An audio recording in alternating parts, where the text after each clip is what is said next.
2 horas antes de mi viaje al exterior, mientras doblaba cuidadosamente los últimos vestidos dentro de la maleta, tomé el celular de mi esposo para buscar el pasaje electrónico que él había guardado. Nunca había sido una mujer desconfiada. A mis 62 años, creía conocer cada rincón de su rostro y cada silencio de su voz, pero en la pantalla encendida apareció una notificación que me detuvo el corazón. Un mensaje de mi nuera. Cuando la vieja salga, avísame. Sentí que el aire se volvía espeso, como si alguien hubiera cerrado de golpe todas las ventanas de la habitación. Me quedé mirando esas palabras unos segundos interminables, esperando que desaparecieran, que se transformaran en otra cosa. No lo hicieron. Leí el mensaje una y otra vez, con una sensación fría subiéndome por la nuca. Cuando la vieja salga, avísame. No decía cuando viaje, no decía cuando se vaya.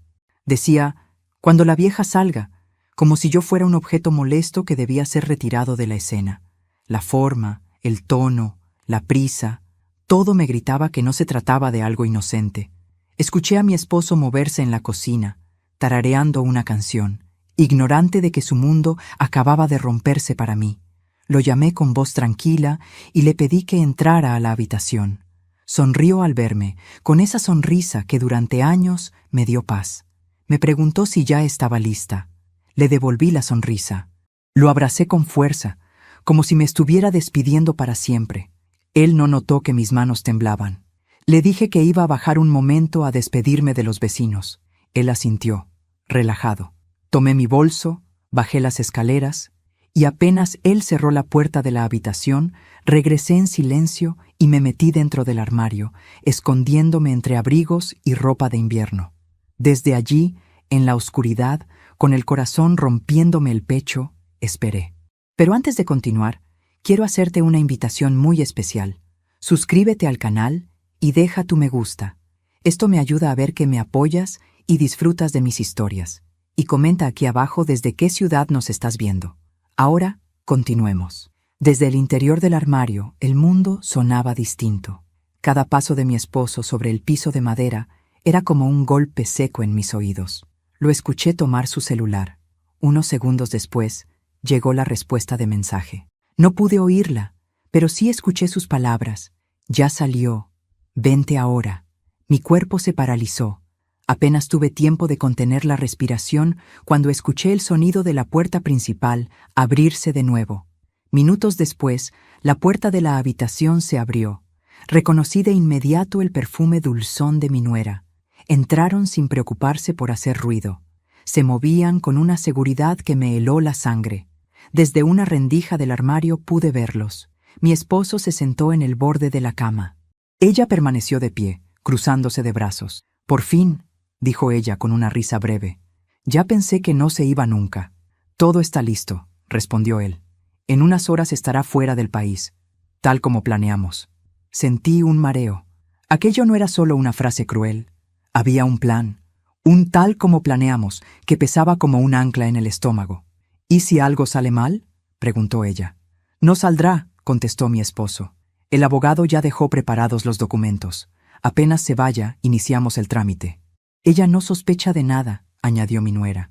Como siempre, confiada. Mi corazón se rompía con cada palabra. El hombre con el que había compartido décadas, el padre de mi hijo, hablaba de mí como si ya no existiera, como si yo fuera una molestia administrativa que debía desaparecer del camino. Recuerda, dijo ella bajando la voz, si no firma de buena gana a la vuelta, ya sabemos qué hacer. Esto no puede fallar. Sentí que el frío me mordía los huesos. Ya sabemos qué hacer. No hablaban solo de papeles, hablaban de algo más oscuro, algo definitivo. No te preocupes, contestó él. Para entonces, ella ya no será un problema. Mis labios comenzaron a temblar. Cerré los ojos con fuerza para no soltar un sollozo. Comprendí en ese instante que el viaje no era un regalo, ni una despedida romántica. Era una excusa, una forma elegante de sacarme del camino. ¿Y el dinero?, preguntó ella sin rodeos. Una parte está en la cuenta conjunta. La otra la moveremos en cuanto se confirme que salió del país, explicó él. Todo irá a tu nombre primero. Después veremos cómo lo repartimos. Mi nuera sonrió de lado. Como dijimos, mitades. Lo justo. El lo justo me hizo arder la sangre. Todo lo que yo había construido con mis propias manos, todo lo que había sostenido durante años, se estaba repartiendo sobre mi cabeza como si ya estuviera muerta. Escuché pasos acercarse al armario. Mi corazón se detuvo. Mi nuera abrió uno de los cajones cercanos. Buscaba algo. Luego volvió a alejarse. «Tenemos que darnos prisa», dijo ella. «No quiero que nadie nos vea juntos». «Tranquila», respondió mi esposo. «Ella ya no volverá a subir». Aquella frase fue una puñalada. Ella ya no volverá a subir. No decía, ya no volverá hoy. Decía, ya no volverá. Con una seguridad espantosa, como si ese armario fuera también mi ataúd. Escuché cómo tomaban algunos papeles del escritorio, cómo él revisaba la caja fuerte. Sus voces se mezclaban con el ruido de mi propia sangre en los oídos. Finalmente, se dirigieron a la puerta. «Avísame cuando confirmes el vuelo», dijo ella antes de salir. «Todo depende de eso». «Descuida», contestó él. «A partir de hoy, empieza nuestra vida de verdad». La puerta se cerró. El silencio cayó como una losa. Me quedé varios minutos sin poder moverme, con el cuerpo entumecido y los pensamientos chocando unos contra otros. Cuando por fin salí del armario, las piernas apenas me sostenían. Me senté en la cama, respirando con dificultad. Miré mi maleta abierta, los vestidos doblados con cuidado, los zapatos del viaje. Todo era una mentira. Tomé el celular de mi esposo, que había quedado sobre la mesa. Revisé los mensajes con mi nuera. No eran muchos, pero eran suficientes.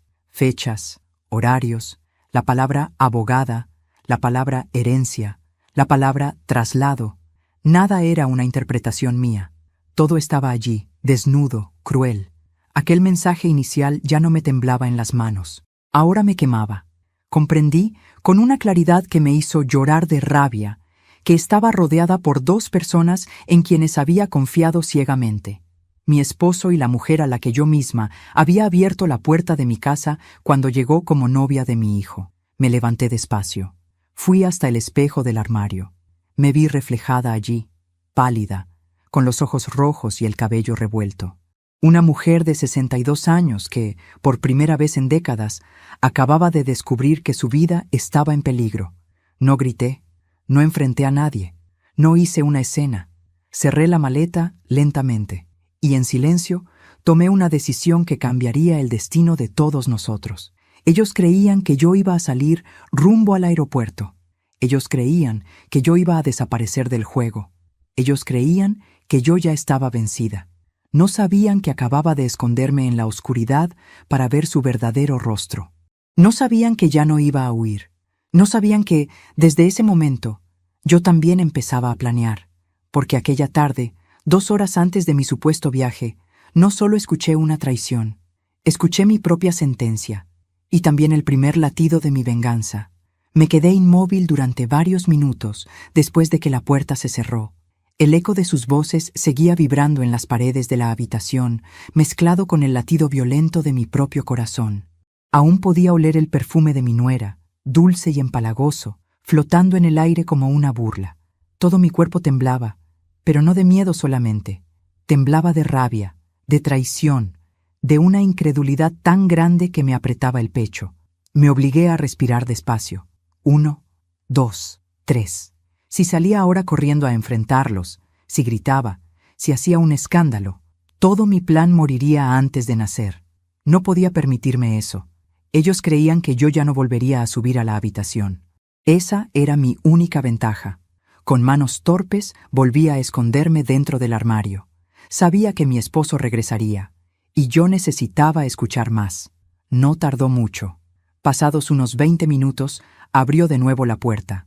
Esta vez entró solo. Sus pasos eran apresurados. Murmuraba para sí mismo mientras revisaba papeles sobre el escritorio. «Todo listo, susurraba. «No puede fallar ahora». Desde la rendija del armario lo vi sacar un sobre manila y guardarlo dentro de la chaqueta. Luego tomó su celular y volvió a escribir. «Ya está hecho», dijo en voz baja. «En cuanto aborde, se activa todo». Mi estómago se contrajo con violencia. En cuanto aborde, todo dependía de que yo saliera rumbo al aeropuerto. Todo dependía de que yo desapareciera del escenario. El teléfono vibró. Él leyó en silencio. Sonrió. Esa sonrisa me heló la sangre más que cualquier grito. Tranquila, respondió. No sospecha nada, como siempre. Cerró la puerta con suavidad y se fue. Escuché sus pasos alejándose por el pasillo y luego el sonido del portazo principal. Me quedé sola. Salí del armario con el cuerpo entumecido. Me senté en el borde de la cama y me llevé las manos al rostro. Las lágrimas comenzaron a brotar sin permiso, silenciosas, calientes. No lloraba solo por mí. Lloraba por el hombre con el que había compartido casi 40 años de vida. Lloraba por el hijo que yo había traído al mundo y que ahora estaba unido a esta traición a través de su esposa. Lloraba por la ingenuidad que me había acompañado durante décadas, pero no podía seguir llorando. Tenía que entender. Fui al celular de mi esposo y empecé a revisar cada conversación con mi nuera. Había mensajes borrados, pero no todos. Encontré frases sueltas que ahora cobraban un sentido aterrador. Todo listo con la notaría. El abogado ya aseguró que no habrá problemas. Cuando salga del país, nadie podrá interferir.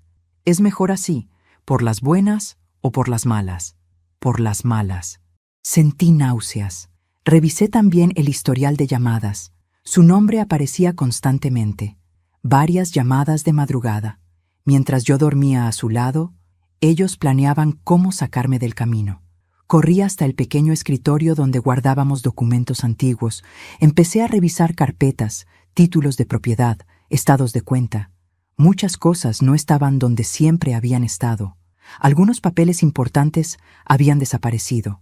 Entre ellos, los documentos del departamento que estaba a mi nombre y el de una casa en las afueras que yo había heredado de mis padres. Mi esposo ya había comenzado a borrar mis huellas de esta vida. Entonces entendí algo aún más aterrador. No planeaban solo quedarse con el dinero. Planeaban dejarme sin identidad, sin respaldo, sin un lugar al cual regresar cuando volviera de ese viaje, si es que volvía. El teléfono volvió a vibrar. Era un mensaje de la nuera. ¿Ya salió? Mi esposo respondió casi de inmediato. En 1 hora lo confirmo. 1 hora. Tenía 1 hora para decidir qué hacer con el resto de mi vida. Mis piernas flaquearon. Fui hasta el baño y me enjuagué el rostro con agua fría. Me miré al espejo. La mujer que me devolvía la mirada estaba pálida. Sí, pero en sus ojos comenzaba a arder algo nuevo. Ya no era solo miedo.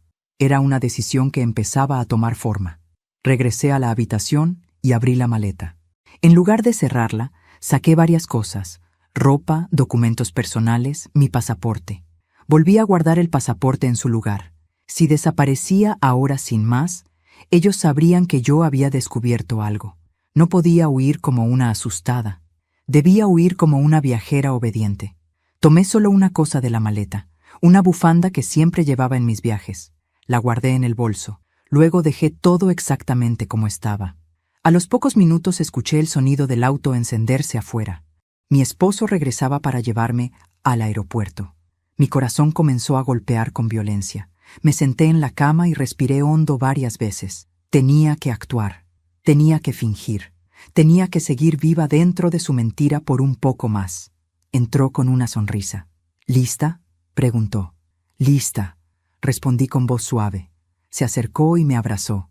Por primera vez en décadas, su abrazo me dio asco. Sentí náuseas, pero me contuve. Cerré los ojos y apoyé la cabeza en su pecho fingiendo cansancio. «Este viaje te hará bien», dijo. «Descansa, te lo mereces. Descansa». Qué palabra tan cruel en su boca. Salimos de la casa, subimos al auto. Durante el trayecto habló de cosas triviales, del tráfico, del clima en el país al que supuestamente iba. Yo asentía en silencio. Mi mente estaba en otra parte, calculando, midiendo cada movimiento. A pocas calles del aeropuerto, fingí un mareo. «Me siento mal», susurré llevándome la mano al pecho. «Creo que necesito ir al baño». Se alarmó. «¿Quieres que regresemos?» «No», mentí. «Déjame aquí en esta estación. Voy un momento y te aviso cuando esté mejor». Aparcó sin sospechar nada. Bajé con el bolso en la mano. Caminé lentamente hacia los baños públicos. Lo vi quedarse dentro del auto, revisando su teléfono. Sabía que en cuanto yo desapareciera de su vista, le escribiría a su nuera. Entré al baño, pero no me quedé allí. Salí por la puerta trasera de la estación y tomé un taxi que pasaba en ese momento. «Lléveme a esta dirección», le dije dándola de una vieja amiga. Mientras nos alejábamos, vi el auto de mi esposo hacerse pequeño en el espejo retrovisor. Él aún creía que yo estaba dentro de esa estación, obediente, vulnerable, a punto de abordar el vuelo que sellaría mi destino. En pocos minutos, su celular vibraría con el mensaje que tanto esperaba. Ya salió. Pero esa vez no saldría la mujer que él creía. Esa vez saldría la mujer que ya lo había descubierto todo. Y mientras el taxi avanzaba, comprendí algo con una claridad escalofriante. Ellos no solo planeaban robarme, planeaban borrarme, dejarme sin nombre, sin bienes, sin hogar, para que nadie preguntara por mí cuando ya no estuviera. Apreté la bufanda contra mi pecho, como si fuera un amuleto. «No van a lograrlo», susurré, porque desde ese instante ya no era solo una esposa traicionada escondida en un armario. Ahora era una mujer que había visto su propia sentencia y estaba dispuesta a escribir, con sangre fría, el contraataque. El taxi avanzaba por la avenida como si me arrancara de una vida que, hasta hacía solo unas horas, yo creía conocer. Miraba por la ventana con los ojos ardiendo, viendo pasar las mismas calles que había recorrido durante décadas, pero ahora todo parecía ajeno, distante, como un decorado que ya no me pertenecía. En el bolso llevaba apenas unas monedas, mi bufanda y mi documento. Todo lo demás, mi casa, mis ahorros, mis recuerdos materiales, seguía en manos de quienes planeaban desaparecerme. Llegué a casa de Clara, mi amiga de juventud, cuando el sol empezaba a caer. Al abrirme la puerta me miró con sorpresa. No esperaba verme a esa hora, sin previo aviso y con ese temblor que no pude esconder. «Pasó algo terrible», le dije apenas crucé el umbral. «No necesito más». Me llevó a la cocina, me sirvió un té caliente y se quedó en silencio mientras yo intentaba ordenar las palabras. Le conté todo, el mensaje, el armario, la conversación, el plan, el auto detenido frente a la estación. Cuando terminé, Clara llevaba las manos en la boca, pálida. «Te quieren dejar en la calle, o algo peor», susurró. «Eso mismo entendí yo», respondí. Me ofreció quedarme todo el tiempo que necesitara. Acepté sin orgullo. Esa noche dormí en un sofá estrecho, abrazada a la bufanda como si fuera una cuerda de salvación. Pero no fue un descanso tranquilo. Dormí a saltos, soñando con papeles que ardían, con puertas que se cerraban, con voces que decían mi nombre desde muy lejos. Al amanecer, mi celular, que había permanecido apagado, vibró. Encendí la pantalla con el corazón en la garganta. Tenía varios mensajes de mi esposo. «¿Dónde estás? Ya deberías haber llegado. Respóndeme». Sonreí con amargura. Él creía que yo estaba en otro país. Creía que su plan avanzaba sin obstáculos. Apagué el teléfono de nuevo. Aún no era el momento de hablar. Pasé esa mañana recordando, con un dolor nuevo en el pecho, todo lo que había construido a lo largo de mi vida. Yo no había sido una esposa cómoda. Había sido una mujer que trabajó desde joven, que levantó negocios pequeños, que ahorró centavo a centavo. La primera tienda la abrí con mis propias manos cuando mi esposo aún soñaba con proyectos que nunca concretaba. Yo puse el dinero inicial. Yo firmé los primeros contratos. Yo estuve de pie cuando todo parecía caerse. La casa en la que vivíamos había sido comprada con mis ahorros. El pequeño edificio de departamentos que luego alquilamos también fue una decisión mía. Yo había heredado un terreno de mis padres y lo había vendido para invertirlo. Cada ladrillo de esa prosperidad llevaba mis madrugadas sin dormir, mis dedos cansados contando cuentas, mis renuncias. Y sin embargo, con el paso de los años, los papeles comenzaron a cambiar de nombre sin que yo lo notara.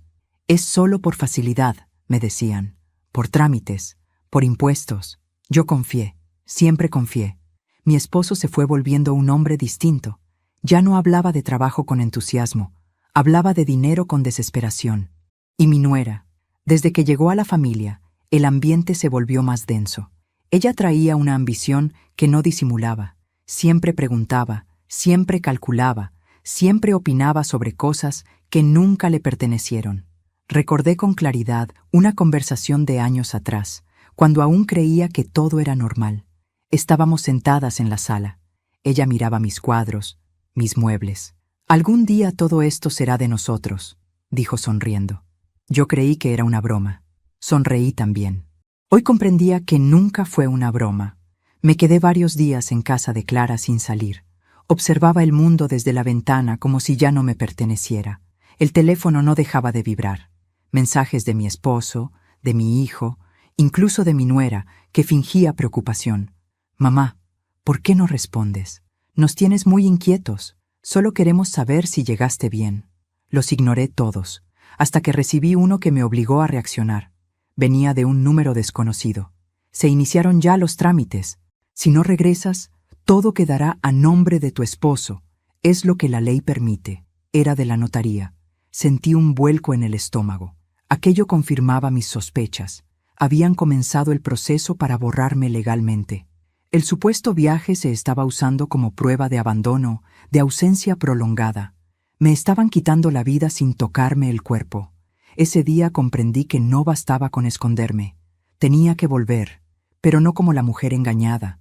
Tenía que volver como testigo. Llamé a un viejo conocido, un contador que había trabajado conmigo en mis primeros negocios. Le conté todo. Se quedó en silencio largo rato, y luego me dijo algo que me heló aún más la sangre. Hace meses que tu esposo mueve dinero a cuentas a las que tú ya no tienes acceso. Todo está preparado para dejarte sin nada, legalmente. Quieren que parezca que yo me fui por voluntad propia, susurré. Exactamente. Esa misma tarde, él me ayudó a revisar mis antiguos documentos guardados en archivos digitales. Allí estaban mis firmas originales, mis contratos, mis inversiones iniciales, pruebas de que todo aquello había sido mío antes de ser compartido. Aquellos archivos se convirtieron en mi primer escudo. Pasé noches enteras imprimiendo papeles, clasificándolos, ordenando pruebas. Cada documento era una parte de mi historia que habían intentado borrarme. Cada firma un latido de mi pasado que se negaba a morir. Recordé entonces también otras señales que había ignorado. El día que mi nuera insistió en que yo viajara para descansar. El modo en que de pronto mi esposo se encargaba de todos los trámites. La rapidez con que me alejaron de decisiones importantes. Todo había sido una preparación lenta, silenciosa. Habían necesitado meses, tal vez años. Yo solo había necesitado un mensaje. Una tarde, mientras revisaba viejas carpetas, encontré algo que terminó de abrirme los ojos. Un contrato de préstamo firmado por mi esposo a favor de una empresa fantasma. Como aval, figuraba una de mis propiedades. Yo jamás había firmado aquel documento. Y sin embargo, allí estaba mi nombre impreso, falsificado. La traición ya no era solo moral, era también criminal. Esa noche no lloré. Me senté en silencio frente a la mesa, con todos los papeles esparcidos como un rompecabezas siniestro. Comprendí que mi esposo ya no era solo un hombre engañado por una mujer ambiciosa, era un cómplice, tal vez desde hacía mucho más tiempo del que yo estaba dispuesta a aceptar. Pensé en mi hijo, en el niño que alguna vez se durmió abrazado a mi pecho, en el adulto que ahora estaba unido a todo aquello a través del silencio. No sabía aún cuánto sabía él, pero su silencio hasta ese momento también pesaba. Al quinto día de esconderme, recibí otra notificación de la notaría. El proceso avanzaría en mi ausencia. Tenía pocas horas antes de que ciertos cambios legales se volvieran irreversibles. Tomé una decisión dolorosa. Volvería a casa, pero no regresaría como la mujer que partió rumbo al aeropuerto. Volvería como una sombra que nadie espera, callada, atenta, fingiéndose todavía ciega, débil, confiada. Antes de salir, dejé todas las copias de mis documentos en custodia de Clara y del contador.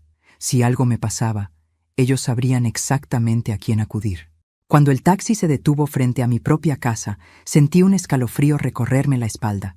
Esa casa que un día fue mi refugio ahora era un territorio enemigo. Bajé con calma. Abrí la puerta con mi llave de siempre. El silencio me recibió como un golpe. Mi esposo no estaba, tampoco mi hijo ni mi nuera. Todo parecía ordenado, demasiado ordenado. Subí lentamente a la habitación. Me acerqué al armario, al mismo lugar donde había escuchado mi sentencia. Lo miré largo rato. Respiré hondo. «Todavía estoy aquí», murmuré. «Y ahora sé quiénes son». Me senté en la cama y esperé, porque la mujer que había salido rumbo a un viaje no regresaría. Pero la mujer que volvía ahora Ya no estaba dispuesta a ser robada ni borrada de su propia historia. Regresé a mi propia casa como quien entra a una escena del crimen. Nada estaba fuera de lugar, y precisamente por eso todo me resultaba sospechoso. El aire olía igual, los muebles estaban en la misma posición, mis plantas regadas, las cortinas corridas como siempre. Era la imagen perfecta de una normalidad cuidadosamente ensayada. Pero yo ya no era la misma mujer que había salido de allí rumbo a un supuesto viaje. Me moví en silencio por cada habitación, tocando las paredes como si necesitara asegurarme de que aún eran reales. En la cocina, la mesa estaba puesta para dos. Ya no me esperaban. Aquello me dolió más de lo que imaginé. Pero el dolor ya no me paralizaba. Ahora me empujaba. Subí a mi habitación. Mi maleta seguía allí, tal como la había dejado. La abrí con calma. Todo intacto. Cerré despacio. Ellos creían que yo estaba a cientos de kilómetros, cruzando fronteras. Yo estaba en el corazón mismo de su trampa. Lo primero que hice fue revisar la caja fuerte. Conocía la combinación. La había usado durante años, pero ahora no se abrió. Probé de nuevo. Nada. Sonreí con amargura. Habían cambiado el código. Mi propio hogar ya no me pertenecía. Fui entonces al estudio, donde mi esposo solía guardar papeles viejos. Comencé a revisar cajones uno por uno. Encontré carpetas incompletas, sobres vacíos, contratos mutilados. Había un vaciamiento metódico. Sabían exactamente qué llevarse y qué dejar para no levantar sospechas. En uno de los cajones inferiores, detrás de antiguas facturas, hallé algo que no esperaban que yo recordara. Un disco duro externo viejo, de los primeros que usábamos para respaldar información del negocio. Lo conecté a la computadora con manos temblorosas. Tardó en arrancar.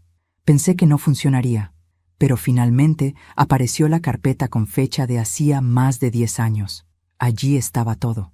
Mis contratos originales, mis inversiones, transferencias en las que figuraba solo mi nombre, movimientos bancarios que luego habían sido reorganizados. Era la historia completa de cómo lo que había sido mío pasó lentamente a ser nuestro, y después solo de él. Copié cada archivo en una memoria nueva que llevaba conmigo. Ese fue el primer ladrillo de mi venganza. No tardaron en volver. Escuché el auto de mi esposo detenerse en la cochera. Me senté en la sala. Respiré hondo y me obligué a temblar un poco, como solía hacerlo cuando estaba nerviosa. Entró con sobresaltada falsa alegría. «¡Pero estás aquí!», exclamó. «Pensé que ya estarías en el aeropuerto». Me sentí mal en el camino. Dije con voz débil. «Mareos». Regresé. Su rostro palideció apenas una fracción de segundo, lo suficiente para que yo lo notara. Luego recompuso su expresión. «Debiste avisarme. Quería darte una sorpresa», susurré. Se acercó. Me tomó de los hombros, me examinó como si buscara signos de algo más que un mareo. Yo bajé la mirada, fingiendo fragilidad. Esa misma noche regresaron mi hijo y mi nuera. Ella entró con un abrazo fingido y una sonrisa que casi me hizo vomitar. «¡Qué susto nos diste!», dijo. «Creímos que ya estabas viajando». «El cuerpo me traicionó», respondí. «Supongo que la edad». Ella sonrió con dulzura venenosa. «Hay que cuidarte más, mamá». Su manera de decir «mamá» era ahora una burla. Durante los días siguientes comencé a actuar como la mujer que ellos necesitaban que yo fuera. Cansada, confundida, dependiente. Olvidaba cosas a propósito. Preguntaba 2 veces lo mismo. Fingía dolores. Dejé que creyeran que mi mente también empezaba a fallar. Vi en sus ojos cómo se relajaban poco a poco. Mientras tanto, recogía migajas de verdad. Dejaba mi celular grabando cuando salía de la habitación. Tomaba fotografías de documentos que ellos no sabían que yo aún podía encontrar. Escuchaba detrás de puertas entreabiertas. Una noche oí claramente a mi nuera decirle a mi esposo: «Tenemos que acelerar. No puede estar así mucho tiempo». «Si empieza a sospechar, no sospecha», respondió él. «Está cada vez más débil». Sentí un nudo en el estómago. Ellos no me veían como una persona. Me veían como un trámite que debía cerrarse pronto. También empecé a revisar la basura. Sí, la basura. Guantes puestos, bolsas una por una. Al tercer día encontré un sobre roto con el logo de una notaría distinta a la que yo conocía. Dentro quedaba una hoja con un nombre tachado, el mío, y debajo, el nombre de mi esposo como único propietario de una de mis antiguas propiedades. Lo guardé en silencio. Otra noche encontré una copia arrugada de un poder legal donde figuraba la firma de mi nuera como apoderada de mi esposo. Aquello confirmaba algo aún más profundo. Ella no solo planeaba conmigo como obstáculo, ella manejaba muchos de los hilos. Ese día comprendí que mi hijo llevaba meses, quizás años, mirándose el ombligo en medio de una guerra que otros peleaban por él. Y mi esposo había decidido hace tiempo de qué lado estaba. Una tarde fingí un desmayo real. Me dejé caer suavemente en la cocina, lo suficiente para alarmarlos, no para dañarme. Corrieron hacia mí. Mi nuera fue la primera en ofrecerme agua. «Déjala, yo me encargo», dijo mi esposo. «Llamaré al médico». Yo abrí apenas los ojos, respirando con dificultad. «No quiero hospital», murmuré. Mi nuera inclinó el rostro sobre el mío. «Un té caliente te ayudará», susurró. Aquella frase me heló la sangre. La observé ir a la cocina, preparar la taza. Vi cómo colocaba algo diminuto en el fondo. Mis manos temblaron, pero mi rostro siguió siendo de una mansedumbre perfecta. Trajo la taza. «Bebe, mamá». La tomé. Acerqué los labios y fingí beber. Apenas dejé que el líquido rozara mi boca. Cuando nadie miraba, la derramé sobre el plato de flores que tenía junto a la ventana. Aquel mismo día llevé una muestra a un laboratorio privado. 2 días después, el resultado llegó a mi correo electrónico. Sedante de uso hospitalario. Mis sospechas ya no eran sospechas, eran una certeza. Esa noche lloré en silencio dentro del baño para que nadie me escuchara. Lloré por la traición, por el peligro, por la mujer en la que me había convertido para sobrevivir. Pero también sentí algo nuevo, terrible, poderoso. Ya no tenía dudas. Y cuando una mujer deja de dudar, también deja de tener miedo. A partir de entonces, mi plan cambió de forma. Ya no se trataba solo de salvarme. Se trataba de desenmascararlos, de hacer que se hundieran en su propia red. Comencé a llamar en secreto a 2 personas clave, al contador que había trabajado conmigo toda la vida, y a un abogado penalista recomendado por él. A ambos les conté solo una parte por teléfono, lo suficiente para que entendieran que aquello era grave, muy grave. «Necesito pruebas», me dijeron. «Las tendrán», respondí, y las tendría, porque ya no solo escuchaba. Ahora observaba, registraba y aguardaba con paciencia la oportunidad perfecta. Ellos creían que yo era una anciana cansada, a punto de desaparecer lentamente. No sabían que me estaba convirtiendo, día a día, en la mujer más peligrosa de sus vidas, porque cuando una víctima deja de suplicar, comienza a planear. Y mi venganza ya había dado su primer paso firme. El vidrio de la ventana del baño aún estaba húmedo por las lágrimas que no me había permitido soltar en voz alta. Me miré al espejo largo rato después de recibir el resultado del laboratorio. Aquel sedante no solo confirmaba mis sospechas, confirmaba que mi vida ya no estaba en peligro algún día. Estaba en peligro ahora. Volví a borrar el correo del análisis. Guardé la copia impresa dentro del forro de una almohada vieja y salí del baño con el rostro lavado y la máscara de siempre bien colocada. Esa noche, durante la cena, ninguno de los 3 habló de más. Mi esposo picaba la comida con ansiedad disimulada. Mi nuera revisaba su celular una y otra vez. Y mi hijo observaba el plato sin levantar la vista. No sabía cuánto sabía él, pero sabía algo. Estaba eligiendo no preguntar. Yo comí despacio. Cada bocado era un acto de desafío silencioso. Al día siguiente fingí una recaída. Me quedé en cama. Gemí. Dije que me dolía todo el cuerpo. Dejé que mi nuera tomara control de la casa, que organizara mis horarios, mis comidas, mis medicinas. Necesitaba que se confiara del todo, que creyera que yo ya no representaba ningún obstáculo. «Mamá, tienes que obedecer», me dijo con tono dulce. «Ya no estás para tomar decisiones sola». «Tienes razón, hija», respondí bajando la mirada. «Estoy cansada», lo dijo satisfecha, como una reina que por fin ve caer al enemigo. Ese mismo día, cuando todos salieron de la casa, me levanté de la cama en silencio. Saqué la segunda memoria que llevaba cosida en el dobladillo de un abrigo antiguo. Allí estaba todo, Audios, fotografías, resultados del laboratorio, documentos falsificados, transferencias bancarias. Era un infierno ordenado en carpetas. Fui al cuarto del despacho y volví a revisar la caja fuerte. No insistí más. Ahora sabía que el material más valioso ya no estaba allí. Ellos creían que tenían el control porque tenían las llaves. No sabían que yo tenía las pruebas. A las 4 de la tarde, mi nuera regresó antes de lo habitual. Subí el volumen del televisor y dejé el celular grabando en la mesa de la sala. Fingí estar adormecida en el sillón. Ella habló por teléfono, creyéndose sola. Sí, ya casi, susurró. El sedante la tiene cada vez peor. No va a resistir mucho. No sospecha nada. Todo está bajo control. Sentí que un escalofrío recorrió mi espalda, pero no me moví. El abogado dijo que apenas esté incapacitada, el poder entra en vigor. Continuó. Sí, todo quedará en nuestras manos. Colgó. Yo seguí respirando despacio. Cada palabra que había dicho estaba grabada. Esa fue la noche en que tomé la decisión final. Ya no bastaba con exponer documentos. Ya no era solo traición económica. Era intento de homicidio. Y eso debía pagarse como tal. No con gritos, no con lágrimas, con justicia. 2 días después fingí aceptar el control absoluto. Quiero que tú te encargues de todo, le dije a mi nuera.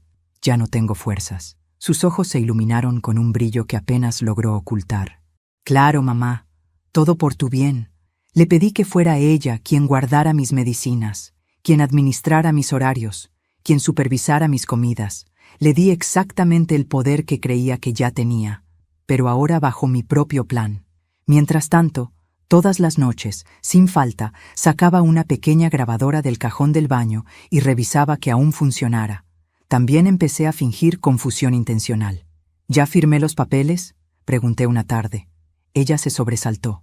¿Qué papeles? ¿Los del poder? ¿Los de la casa? Ya no recuerdo. No, mamá, respondió. Aún no. Vi impaciencia en sus ojos. Entonces hay tiempo, dije sonriendo con debilidad. No quiero irme sin dejar todo en orden. Aquella frase la desarmó de emoción. Desde ese día comenzó a apurar a mi esposo. Tiene que firmar antes, le decía. Puede empeorar de un día para otro. Todavía no está incapacitada, respondía él nervioso. Pero pronto lo estará si seguimos la dosis correcta. Aquella conversación la registré desde detrás de la puerta del baño. No dormí esa noche. Pensé en todas las veces que había defendido a mi nuera frente a comentarios ajenos, en todas las veces que había justificado sus actitudes frías, diciendo que cada generación es distinta. Yo misma había construido el monstruo al negarme a ver sus sombras. 2 días después organicé algo que jamás había hecho, una comida familiar con el abogado por casualidad. Fingí que quería hacer una consulta rápida sobre mi testamento. Mi esposo aceptó con desconfianza. Mi nuera con interés mal disimulado. El abogado llegó puntual. Yo actué con torpeza. Tengo miedo de no dejar las cosas claras, dije. No quiero problemas después. Es sabio pensar eso con tiempo, respondió él. Yo puedo encargarme de todo. Intervino mi nuera con rapidez. Por ahora no es necesario, dijo el abogado. La señora aún está plenamente consciente. Mi nuera apretó los labios. Fue entonces cuando fingí marearme frente a todos. Me siento muy mal, susurré. Mi esposo se levantó de golpe. Mi nuera corrió por agua. Es la presión, dijo ella. Está bajando mucho. El abogado observó con atención mi temblor fingido. Sería prudente hacer unos estudios neurológicos, dijo, antes de que firme cualquier cosa. El rostro de mi nuera se tensó. No es necesario, respondió rápido. Esto es solo cansancio. Yo gemí para sostener la escena. El abogado insistió. Yo asentí débilmente. Aquel incidente hizo que ella se desesperara. Esa misma noche la escuché discutir con mi esposo a gritos ahogados. Se nos va el tiempo, decía. Si sigue así, perderemos todo. Cálmate, respondía él. No podemos forzar más rápido. Sí podemos. Esa frase fue como un disparo. 2 noches después intentó aumentar la dosis del sedante. Lo vi, lo registré, fingí beber, derramé el líquido como siempre. Y entonces llegó el momento. Antes de continuar, dime aquí en los comentarios qué te está pareciendo esta historia hasta ahora y qué harías tú en su lugar. No te vayas del video, porque lo que viene a continuación te pondrá la piel de gallina. Aquella misma madrugada envié todo el material al abogado penalista desde el celular oculto que Clara me había prestado. Audios, documentos, videos, análisis químicos, todo. Al amanecer recibí solo un mensaje. Ya es suficiente. No beba nada más. Mañana actuamos. Sentí un nudo tan fuerte en la garganta que pensé que iba a llorar allí mismo. Pero no lloré. Me limité a cerrar los ojos y respirar. Ese día desayuné frente a ellos con la misma mansedumbre de siempre. Mi nuera me sonrió como quien se despide de alguien que ya considera derrotado. Yo le devolví la sonrisa. Mi esposo me besó la frente antes de salir. Aquel beso fue más frío que cualquier cuchillo. A las 6 de la tarde llegaron 2 personas a la casa, el abogado y un médico forense enviado por orden judicial con una excusa administrativa. Mi nuera palideció. «¿Qué significa esto?», preguntó. «Que su teatro terminó», respondí por primera vez sin temblar. Mis piernas se pusieron firmes. Mi voz salió clara. Mi espalda dejó de encorvarse.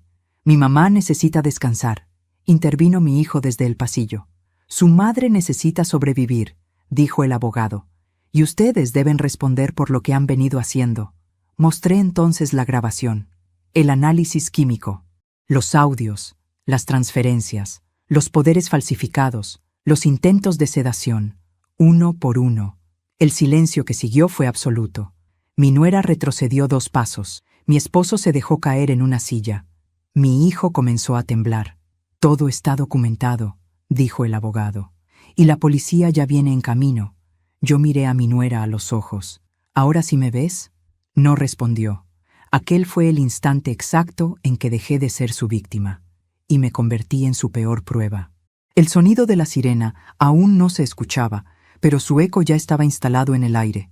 Era como si la casa supiera que algo irreversible estaba a punto de ocurrir. El abogado cerró su maletín con calma, como si acabara de terminar una reunión cualquiera, mientras mi nuera seguía inmóvil en medio de la sala, con el rostro blanco como una sábana. Mi esposo se había desplomado en la silla, mirándose las manos como si no le pertenecieran. Y mi hijo estaba de pie junto a la pared, temblando, sin atreverse a mirarme. «Aún pueden colaborar», dijo el abogado con tono firme. «Eso siempre ayuda». «Esto es un malentendido», balbuceó mi esposo. «Todo es una exageración». «No», respondió el médico forense. «Yo mismo he visto las pruebas. La señora estuvo siendo sedada de forma irregular. Eso no es un error, es un delito». Mi nuera dio un paso hacia atrás. «Ella está mintiendo», gritó. «Siempre ha sido una manipuladora». Sentí una tristeza profunda, más honda que cualquier rabia. Aquella mujer que yo había defendido, que había acogido bajo mi techo, ahora me señalaba como enemiga con la misma boca que durante años me llamó mamá. «Yo solo grabé lo que tú dijiste», respondí con una calma que me sorprendió incluso a mí misma. «Nada de esto existiría si tú no lo hubieras hecho». Mi hijo por fin alzó la voz. «¿Desde cuándo sabías todo esto, mamá?». «Desde el día en que me escondí en un armario para escuchar cómo planeaban borrarme de esta casa», respondí sin rodeos. Él dio un paso atrás, como si mis palabras lo hubieran empujado físicamente. Yo no sabía que iban a sedarte», dijo. Solo quería que papá y ella se encargaran de los asuntos económicos. «Y para eso me entregaste», respondí. «Para no ensuciarte las manos». El sonido de las patrullas finalmente llegó. 2 vehículos policiales se detuvieron frente a la casa. Las luces azules comenzaron a reflejarse en las paredes del living, tiñendo de sombras los rostros que alguna vez fueron mi familia. Los agentes entraron con rapidez, pero sin violencia. El abogado les entregó todo el material en una carpeta organizada. «Aquí está la denuncia», dijo. «Y aquí, las pruebas». La escena se volvió irreal. Mi esposo fue el primero en ser interrogado. Tartamudeó, negó, luego calló. Mi nuera gritó que todo era una conspiración. Mi hijo solo lloró en silencio. Yo observé desde el sillón, envuelta en una manta, con el cuerpo cansado pero el espíritu despierto por primera vez en años. No sentía alegría, sentía algo más profundo, una especie de alivio amargo, como cuando se drena una herida que llevaba demasiado tiempo infectada. «Queda usted detenido por intento de homicidio y fraude agravado», dijo uno de los agentes mirando a mi nuera. Ella chilló, se aferró al brazo de mi esposo, lo miró como buscando salvación, pero él ya no la miraba a ella, me miraba a mí, con los ojos llenos de un miedo tardío. «Inútil. Nunca quise que esto llegara tan lejos», susurró. «Pero llegó», respondí. Cuando se los llevaron, la casa quedó en un silencio que jamás había conocido, un silencio limpio, doloroso, definitivo. Mi hijo se quedó solo conmigo en la sala. Parecía un niño perdido. «Mamá», dijo con la voz rota. Yo no pensé. «Nunca piensan los que traicionan», respondí sin dureza, pero sin consuelo. Esa noche dormí sola en la habitación donde todo había comenzado. Por primera vez no tuve miedo al armario. Lo abrí, saqué la ropa, la toqué sin temblar, encendí la luz del velador y me senté en la cama. No lloré, no recé, solo respiré. Al amanecer, la casa se llenó de funcionarios, fiscales, asistentes sociales, peritos. Comenzaron a revisar documentos, a tomar muestras, a fotografiar cada rincón. El pasado se transformaba en expediente, y yo, de pronto, era la principal testigo de una historia que jamás quise vivir. Me llevaron a una clínica para nuevos estudios. Ahí confirmaron lo que el laboratorio privado ya había revelado. Durante semanas había sido sedada lentamente, no en dosis letales, pero sí progresivas, lo suficiente para debilitarme, confundir mis reflejos, hacerme parecer incapaz. Aquello había sido parte del plan legal para declararme incompetente. Un error más en la dosis, y hoy no estaría aquí, dijo el médico con seriedad. Comprendí entonces que había estado caminando al borde de la muerte sin siquiera saberlo. Días después comenzaron a filtrarse las noticias en el barrio. Vehículos frente a mi casa, vecinos murmurando, miradas curiosas. La justicia avanzaba con una lentitud exasperante, pero lo hacía. Mi esposo y mi nuera fueron formalmente imputados. Fraude, falsificación de documentos, administración desleal, intento de envenenamiento. La lista de cargos parecía interminable. Mi hijo quedó en libertad porque, aunque había sido cómplice pasivo, no había participado activamente según las pruebas. Aún así, el daño ya estaba hecho. Cuando lo visité por primera vez después de todo, me miró como se mira a alguien que ya no se puede recuperar. «¿Me odias?», preguntó. «No», respondí con un suspiro. «El odio exige demasiado esfuerzo. Solo me duele». Se tapó el rostro con las manos y lloró como un niño pequeño. Yo no lo abracé. Ya no era tiempo de consolar. Era tiempo de enfrentar. Una tarde recibí una llamada del abogado. «Tenemos suficiente para avanzar a juicio», me dijo. «Pero hay un detalle más. La herencia que ellos pretendían quedarse tiene cláusulas antiguas a su favor que nunca se anularon. Usted sigue siendo la principal propietaria de casi todo». Sentí que me faltaba el aire. «¿Cómo es posible?». «Porque usted fue más cuidadosa de lo que creía», respondió. «Su joven versión protegió mejor a su yo futuro de lo que imagina». Colgué con lágrimas en los ojos, no de alegría, de justicia tardía. Sin embargo, aún faltaba el último acto, aquel que cerraría por completo el círculo, el juicio público, la mirada frente a frente, la caída final, porque a veces la justicia no solo necesita pruebas, también necesita rostros, y yo estaba lista para mostrar el mío sin bajar la mirada. El día del juicio amaneció gris, como si el cielo también cargara con el peso de lo que estaba por ocurrir. Me vestí despacio, con las manos firmes, pese al temblor que llevaba por dentro. No era miedo, era memoria. Cada paso hacia el tribunal era un recuerdo que regresaba pidiendo respuesta. Cuando entré a la sala, sentí decenas de miradas caer sobre mí. Algunas de curiosidad, otras de morbo. Yo solo buscaba dos. Mi esposo estaba sentado junto a mi nuera, ambos escoltados. Él había envejecido 10 años en unos meses. Ella aún sostenía el mentón en alto, como si se negara a aceptar que su reino de mentiras estaba a punto de desmoronarse en público. Mi hijo se encontraba en la última fila. No levantó la vista cuando pasé frente a él. El fiscal comenzó a exponer el caso con voz clara. Cada palabra era un golpe seco en la sala. Presentó los documentos falsificados, las transferencias, los audios, los análisis de laboratorio, los registros médicos. Cuando reprodujo el audio, donde mi nuera decía que el sedante ya me tenía cada vez peor, escuché un murmullo recorrer el público. Ella apretó los puños. Mi esposo cerró los ojos. Luego llegó mi turno. Me levanté con las piernas pesadas, pero con la espalda recta. Caminé hasta el estrado sintiendo cómo mi vida entera desfilaba por delante. Conté todo: el mensaje en el celular, el armario, la conversación, el supuesto viaje, la sedación, el regreso en silencio, la recopilación de pruebas. No lloré, no grité. Dije la verdad como quien relata un hecho inevitable. Cuando terminé, el juez guardó silencio unos segundos que se hicieron eternos. «Señora», dijo finalmente, «su testimonio ha sido claramente corroborado por las pruebas. Puede sentarse». Al volver a mi lugar, sentí las piernas flaquear, pero algo más fuerte me sostuvo: la certeza de que ya no podían negar nada. Mi nuera pidió la palabra. Se levantó con el rostro endurecido. «Todo esto es una exageración», dijo. Yo solo intentaba ayudarla. Ella siempre ha sido inestable. El juez ordenó reproducir el video donde se la veía colocando el sedante en mi taza. La sala quedó muda.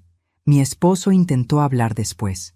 Dijo que había sido manipulado, que no sabía nada, que solo quería proteger a su hijo. El fiscal mostró entonces los documentos firmados por él, las transferencias autorizadas por él, los mensajes enviados por él. No quedaba nadie más a quien culpar.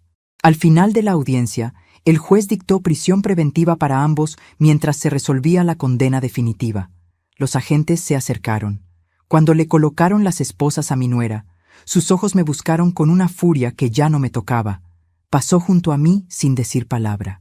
Mi esposo, en cambio, se detuvo un segundo. «Nunca pensé que llegarías tan lejos», susurró. «Nunca pensé que llegarías tan bajo», respondí. Esa noche, al salir del tribunal, respiré el aire frío como si fuera la primera vez. La verdad ya no estaba escondida. Ya no estaba en mi bolso, ni en una memoria, ni en un cajón. Estaba a la vista de todos, y por primera vez en mucho tiempo, sentí que la oscuridad había perdido su último refugio. El silencio que quedó después del juicio ya no era el mismo. Ya no pesaba, ya no asfixiaba. Regresé sola a la casa aquella noche, por primera vez sin esposo, sin nuera, sin el miedo de que alguien controlara mis pasos. Cerré la puerta lentamente detrás de mí y comprendí que ese sonido ya no significaba encierro, significaba libertad. A la mañana siguiente, el abogado me confirmó lo que durante meses parecía imposible. Los bienes volvían legalmente a mi nombre. La casa, las cuentas, las propiedades, todo aquello que habían intentado quitarme regresaba a mí. No sentí euforia, sentí identidad, como si por fin mi nombre hubiese vuelto a ocupar su lugar. Días después, mi hijo pidió verme. Dudé mucho antes de aceptar. Nos encontramos en un café lejos de todo lo vivido. Lo vi derrotado, envejecido por la culpa. «Fui cobarde, mamá», dijo con la voz rota. «Eso ya lo sé», respondí. «Lo único que importa ahora es qué harás con esa cobardía». Me dijo que se iría lejos, que quería empezar de nuevo. Lo dejé ir sin reproches, sin abrazos. A veces el amor no se rompe con gritos, se rompe en silencio. Volví a la casa una última vez para recoger mis cosas. Entré al armario donde me había escondido aquel día. Ya no sentí miedo, apenas una tristeza serena. Toqué el fondo oscuro y cerré la puerta con calma. «Ya no te necesito», susurré. Vendí la casa. Me mudé a un pequeño departamento luminoso, frente a una plaza tranquila. Por primera vez vivía sola. Las primeras noches despertaba sobresaltada. Luego comencé a dormir en paz. Nadie vigilaba mis tazas, nadie controlaba mis horarios, nadie decidía por mí. Mi esposo y mi nuera recibieron su condena definitiva. Cuando supe la noticia, no sentí alegría, sentí cierre, que es distinto. Tiempo después, recibí una carta desde la prisión. La leí una sola vez. No había arrepentimiento, solo reproches. La rompí y la tiré a la basura. Por primera vez, no sentí la necesidad de responder. Comencé a caminar cada mañana, a cocinar solo para mí, a conocer a mis vecinos. Descubrí algo que jamás había tenido antes: tiempo propio. Un día me detuve a mirar mis manos, arrugadas, cansadas, pero firmes. Esas manos habían cambiado una taza a tiempo, habían reunido pruebas, habían protegido una vida que otros quisieron borrar, y seguían siendo mías. Cuando el abogado me confirmó que todo el proceso estaba cerrado, salí a caminar por la plaza al anochecer. Me senté en un banco. Nadie me seguía, nadie me esperaba, nadie me vigilaba. Era solo yo y mi vida. Hoy puedo abrir cualquier puerta sin temblar. Hoy puedo beber de cualquier taza sin sospecha. Hoy nadie planea desaparecerme. A mis 62 años perdí casi todo, pero gané algo que nunca tuve del todo. Mi vida, de verdad mía. Y esa, después de tanta traición, fue la venganza más limpia de todas. Hoy escribo estas últimas líneas sentada junto a la ventana de mi nuevo hogar. Afuera, la gente camina sin saber que dentro de este pequeño departamento vive una mujer que casi fue borrada de su propia vida. El sol entra despacio por las cortinas y por primera vez en muchos años no siento miedo cuando escucho un ruido en la puerta, ni sospecha cuando acerco una taza a mis labios. La paz tiene un sonido suave, como el de mi propia respiración tranquila. Perdí un esposo, perdí una nuera, perdí la familia que creí tener. Es una herida que no se cierra del todo, porque hay ausencias que duelen incluso cuando ya no lastiman. Pero también gané algo que nunca antes había tenido por completo: libertad. La libertad de decidir, de confiar en mí, de no depender del amor de quien no supo amar. A veces recuerdo a la mujer que fui antes del mensaje, antes del armario, antes de descubrir la traición. La abrazo en silencio. Ella no se equivocó por amar, se equivocó por confiar sin límites, y aún así tuvo la valentía de despertar. Hoy vivo con menos cosas materiales, pero con el alma más liviana. Camino sin mirar atrás, duermo sin sobresaltos, sonrío sin desconfianza. Y entiendo, al fin, que la verdadera venganza no fue verlos caer, sino verme a mí misma levantarme. Porque cuando todo parecía perdido, elegí no morir en silencio. Elegí vivir. Y ahora, si llegaste hasta aquí, te invito a suscribirte al canal y darle me gusta a este video. Eso me ayuda muchísimo a seguir compartiendo historias como esta. Déjame en los comentarios qué habrías hecho tú en mi lugar y desde qué ciudad nos estás viendo. Me encanta leer los comentarios. Gracias de corazón por quedarte conmigo hasta el final. El olor a vainilla y canela todavía flotaba en el aire cuando mi hija sonrió frente a todos y dijo: «Mamá, hice tus cupcakes favoritos. Come uno, por favor». Aquella frase, tan simple, tan dulce, fue como una campanada oscura dentro de mí. Algo en su mirada no encajaba. No era la mirada de una hija amorosa. Era una mezcla rara de nervios y prisa, como si esperara que yo diera un bocado para que algo más, algo definitivo, pudiera comenzar. Yo había cumplido 66 años hacía apenas 2 semanas y creía que ya nada podía sorprenderme en esta vida. Me equivoqué. Aquella Nochebuena estaba a punto de dividir mi existencia en un antes y un después. La mesa estaba llena de luces, guirnaldas rojas, copas brillantes y risas forzadas. Mi yerno brindaba con su madre, aquella mujer orgullosa que siempre me miró por encima del hombro. Mi nieta jugaba con los lazos del mantel sin entender nada de las tensiones que se respiraban entre adultos. Y mi hija, tan pulcra, tan correcta, colocó frente a mí el plato con el cupcake más bonito de todos. Glaseado blanco, chispas plateadas, un pequeño adorno en forma de estrella. Lo miré sin tocarlo. Ella no apartaba los ojos de mí. Sentí un escalofrío, como si una mano invisible me recorriera la espalda. Tomé el tenedor con lentitud. Algo dentro de mí gritaba que no comiera. No sabía explicar por qué, solo sabía que debía escuchar esa voz. Fue entonces cuando mi suegra se levantó para acercarse a la mesa, reclamando en voz alta que nadie le había servido postre aún. En un movimiento casi imperceptible, con el pulso sorprendentemente firme para una mujer temblorosa por dentro, deslicé mi plato hacia el lugar que ella acababa de ocupar y tomé el suyo, aún vacío. Nadie notó el cambio. Nadie, excepto mi hija. Sus ojos se abrieron apenas un segundo. Luego volvió a sonreír. Pero antes de continuar, quiero hacerte una invitación muy especial. Suscríbete al canal y deja tu me gusta. Esto me ayuda a ver que me apoyas y disfrutas de mis historias. Y comenta aquí abajo desde qué ciudad nos estás viendo. Ahora, continuemos. 15 minutos después, el infierno se desató en medio del villancico que sonaba de fondo. Mi suegra dejó caer la copa de vino, llevándose de pronto las manos al pecho. Su rostro se puso pálido como una vela apagada, y sus labios comenzaron a temblar. Pensamos que se había atragantado. Yo fui la primera en levantarme. Mi hija también se levantó, pero no para auxiliarla, sino para mirar el plato con desesperación. No, no puede ser, murmuró sin darse cuenta. Entonces comprendí todo. El grito de auxilio de mi suegra fue ahogado por un espasmo violento. Cayó al suelo ante la mirada atónita de todos. La ambulancia tardó una eternidad que solo existe en las pesadillas. Mi yerno gritaba su nombre, la familia lloraba, y mi hija caminaba de un lado a otro como una fiera enjaulada. Sus manos temblaban de rabia, no de miedo. Nadie lo notó entonces. Yo sí. Mientras los paramédicos se llevaban a mi suegra, mi hija me miró, y en su mirada no había culpa. Había furia, había frustración, como si algo hubiera fallado en un plan perfectamente calculado. Esa noche nadie regresó a la mesa. El pavo quedó intacto. Las luces navideñas seguían parpadeando como burlándose de nuestra tragedia. Yo me senté sola en la cocina, con el plato intercambiado todavía frente a mí. No lo había tocado. Lo observé durante largos minutos. Algo dentro de mí ya sabía que aquel cupcake no era solo un postre. Era un arma. Horas después, en el hospital, los médicos hablaron de una intoxicación severa.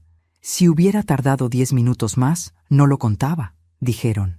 Yo escuchaba todo en silencio, mientras mi hija caminaba por el pasillo fingiendo llanto. Abracé a mi nieta, que temblaba sin entender por qué su abuela estaba conectada a tantos cables. Yo la estreché con fuerza, como si al hacerlo pudiera protegerla de todo el veneno invisible que había crecido en su propia familia. No dormí esa noche. Volví sola a mi casa al amanecer. El silencio era tan espeso que dolía en los oídos. Fui hasta la cocina. El basurero seguía intacto. Lo abrí sin pensar demasiado. Entre restos de papel de regalo y cáscaras de mandarina, descubrí un pequeño frasco oscuro, sin etiqueta, vacío. Mi respiración se quedó atorada en el pecho. Lo tomé con un pañuelo, con dedos torpes. Mi hija siempre fue cuidadosa. Sin embargo, el miedo hace cometer errores. Me senté en la silla donde tantas veces la había ayudado con las tareas cuando era niña. Mi niña, pensaba entonces. Aquella criatura dulce que yo misma arrullé ahora era capaz de algo que aún me negaba a nombrar en voz alta. Intento, plan, veneno. Las palabras eran cuchillos. Yo quería seguir siendo madre, pero la verdad me estaba empujando hacia un borde que jamás imaginé pisar. Al amanecer sonó mi teléfono. Era mi yerno. Mi suegra seguía con vida, pero su estado era crítico. Escuché la respiración agitada del otro lado. Le di palabras de consuelo que yo misma no creía. Colgué con las manos heladas. Miré el frasco de nuevo. Pensé en mi nieta. Pensé en mi hija. Pensé en mí. ¿Desde cuándo una madre deja de reconocer a su hijo? ¿Desde cuándo el amor se convierte en miedo? Entendí entonces que aquella Nochebuena no fue un accidente. Fue un ensayo de muerte. Y yo, sin saberlo, había sido la primera elegida. Pero alguien más terminó pagando el precio. Aquel mismo día, mirando el árbol de Navidad aún encendido en la sala, comprendí que ya no podía fingir. Había cruzado un umbral del que no existe regreso, y aunque mi corazón de madre aún sangraba, algo nuevo estaba naciendo dentro de mí. Una determinación fría, firme, que no conocía hasta entonces. No sabía aún hasta dónde llegaría la traición de mi propia hija. Solo sabía que aquella noche, mientras todos cantaban villancicos, alguien había intentado matar, y que, por instinto o por destino, yo había cambiado el curso de esa muerte. El silencio que quedó después fue más aterrador que cualquier grito, y supe, con una certeza absoluta, que aquella Navidad jamás terminaría para mí. La madrugada avanzó lenta, como si el tiempo también temiera moverse después de lo ocurrido. Cuando por fin pude volver al hospital, el olor a desinfectante y metal me golpeó de frente. Mi yerno dormía encorvado en una silla del pasillo, con el rostro hundido entre las manos. Mi hija no estaba. Pregunté por ella y me dijeron que había salido a tomar aire. No volvió en horas. Aquello me dejó un nudo extraño en el estómago. La suegra estaba conectada a tubos y monitores. Su respiración era débil, irregular. La mujer que durante años imponía su presencia con una sola mirada, ahora parecía pequeña, casi frágil. Me senté a su lado sin que nadie me lo pidiera. No lo hice por cariño. Lo hice porque necesitaba verla respirar, necesitaba saber que seguía viva, y que alguien tendría que responder por lo que le habían hecho. Un médico joven se acercó más tarde. Fue una intoxicación por una sustancia no habitual en alimentos, me dijo en voz baja. Aún no podemos precisar cuál. Se está investigando. ¿Fue un accidente?, pregunté, aunque ya sabía la respuesta. Me miró con cautela. Eso también se está investigando, señora. Esas palabras se me clavaron como agujas. Se está investigando. Nadie se atrevía a decir lo que todos ya comenzaban a sospechar. Al salir de la habitación, vi a mi hija al final del pasillo, hablando con un médico. Reía suavemente. No lloraba. No temblaba. No estaba deshecha como yo esperaba de una hija que casi ve morir a su suegra. Al verme, cortó la conversación enseguida. «Mamá, fue un susto horrible», dijo acercándose. «Menos mal que fue solo una intoxicación. Solo». Aquella palabra me heló la sangre. «¿Solo?», repetí. «Sí, accidental, seguro. A veces las comidas se contaminan», añadió con rapidez. Yo asentí sin discutir. En ese momento comprendí algo importante. Mi hija necesitaba que todos creyéramos que aquello había sido un error del destino, y yo necesitaba fingir que le creía. Cuando regresamos a casa al amanecer, ella se encerró en su habitación sin decir palabra. Yo no dormí. Me senté en la cocina con una taza de café frío entre las manos. El frasco oscuro que había encontrado en el basurero estaba envuelto todavía en el pañuelo dentro de mi bolso. Lo saqué con cuidado y lo miré bajo la luz. No tenía marca, no tenía identificación. Era perfecto para no dejar huella. Recordé entonces algo del día anterior que había pasado inadvertido entre luces y villancicos. Mi hija había llegado más temprano que todos. Dijo que venía a ayudar con los preparativos. Trajo consigo una bandeja cubierta con papel aluminio. Yo confié. Siempre confié. Aquella confianza ahora me pesaba como una culpa. A media mañana, ella salió de su habitación. Ya arreglada, el cabello peinado con precisión. «Voy al hospital a ver a mi suegra», dijo sin mirarme a los ojos. «No puedo quedarme aquí sin hacer nada». «Está bien», respondí. Salió sin despedirse. Yo esperé unos minutos antes de moverme. Luego fui directo a su habitación. No sabía exactamente qué buscaba. Tal vez quería convencerme de que todo era un error. Pero la verdad no se deja convencer cuando ya está despierta. Revisé su bolso pequeño, el que había usado la noche anterior. Dentro encontré recibos de supermercado, su billetera, su teléfono y un envoltorio de plástico similar al que cubría el frasco que yo tenía escondido. Lo guardé sin que nadie me viera. El corazón me latía tan fuerte que pensé que iba a delatarme. Encendí su computadora. Estaba protegida con contraseña, pero usé una que jamás cambió. El nombre de su hija, mi nieta. La pantalla se iluminó obediente.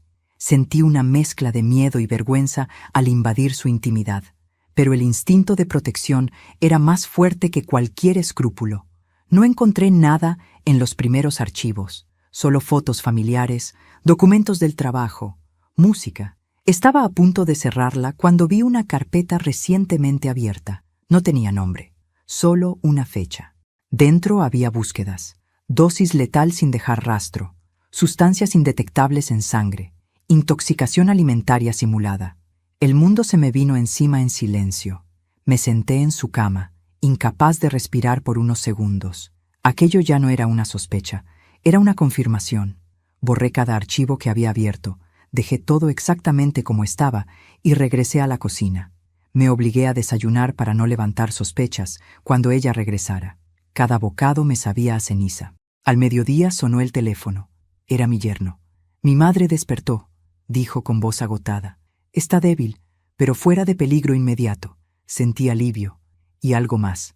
Tiempo. Mientras ella viviera, la verdad aún podía esperar su momento perfecto. Mi hija volvió más tarde. Traía los ojos apenas enrojecidos, pero su voz seguía firme. Está estable, me informó. Los médicos dicen que fue algo hormonal, una reacción alérgica extraña. ¿Eso te dijeron?, pregunté con suavidad. Sí, respondió evitando mi mirada. ¡Qué alivio!, dije.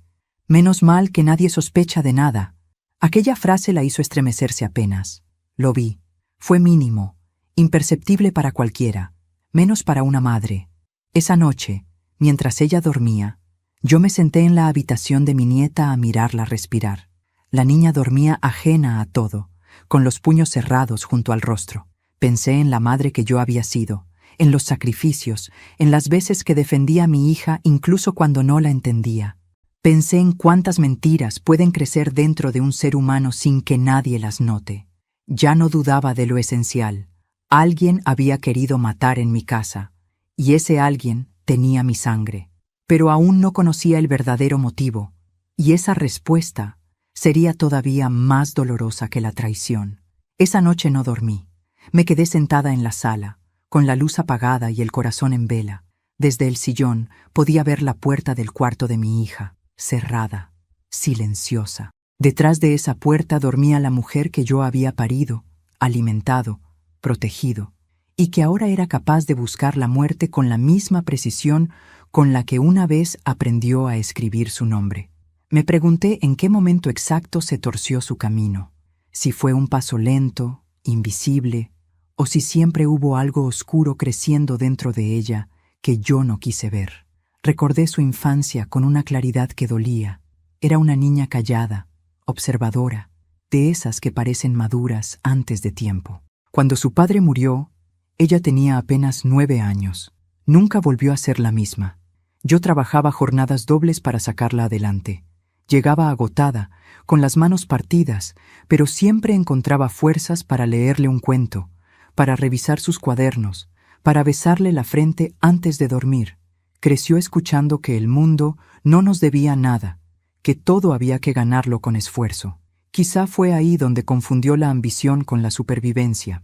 Cuando conoció a su esposo, yo sentí un alivio extraño. Era un hombre tranquilo, correcto, trabajador, pero su madre siempre me inquietó. Desde el primer día me miró como si yo fuera un estorbo, como si mi sola presencia manchara su estirpe. A mi hija eso no parecía importarle. Al contrario, se esforzaba por agradarle, por imitarla, por convertirse en aquello que aquella mujer poderosa representaba.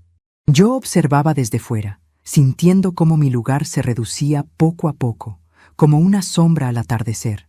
Los primeros problemas llegaron con el dinero. La suegra siempre ponía condiciones.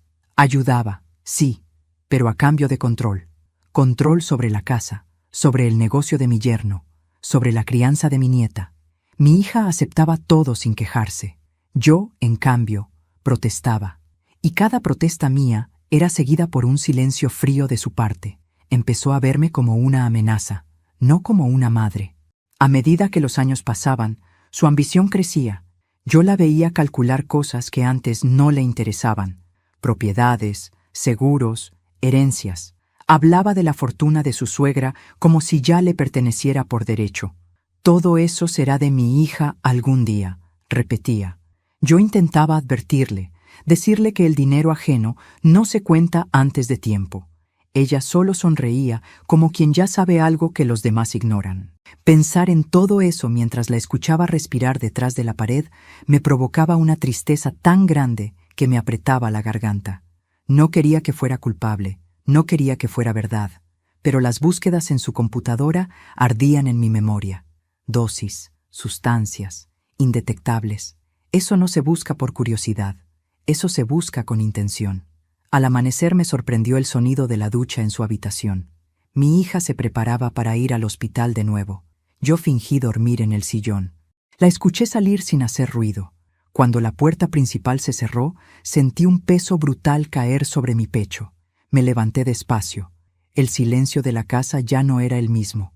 Ahora tenía un eco de traición. Fui a su habitación con más calma que la noche anterior. Ya no buscaba confirmar nada. Buscaba entender. Revisé los cajones con más detalle. Encontré contratos, extractos bancarios, papeles que no correspondían a su nivel de ingresos. Nada ilegal a simple vista, pero sí sospechoso. En una carpeta escondida bajo la ropa encontré algo que terminó de romperme. Una copia del testamento de su suegra, subrayado, con anotaciones al margen en letra de mi hija, fechas, montos, observaciones sobre cláusulas médicas y posibles incapacidades. Aquello no era un interés familiar, era un estudio de campo. Me senté en la cama con ese papel entre las manos. Comprendí que el cupcake no había sido un acto impulsivo. Había sido el resultado de meses, quizás años, de planificación.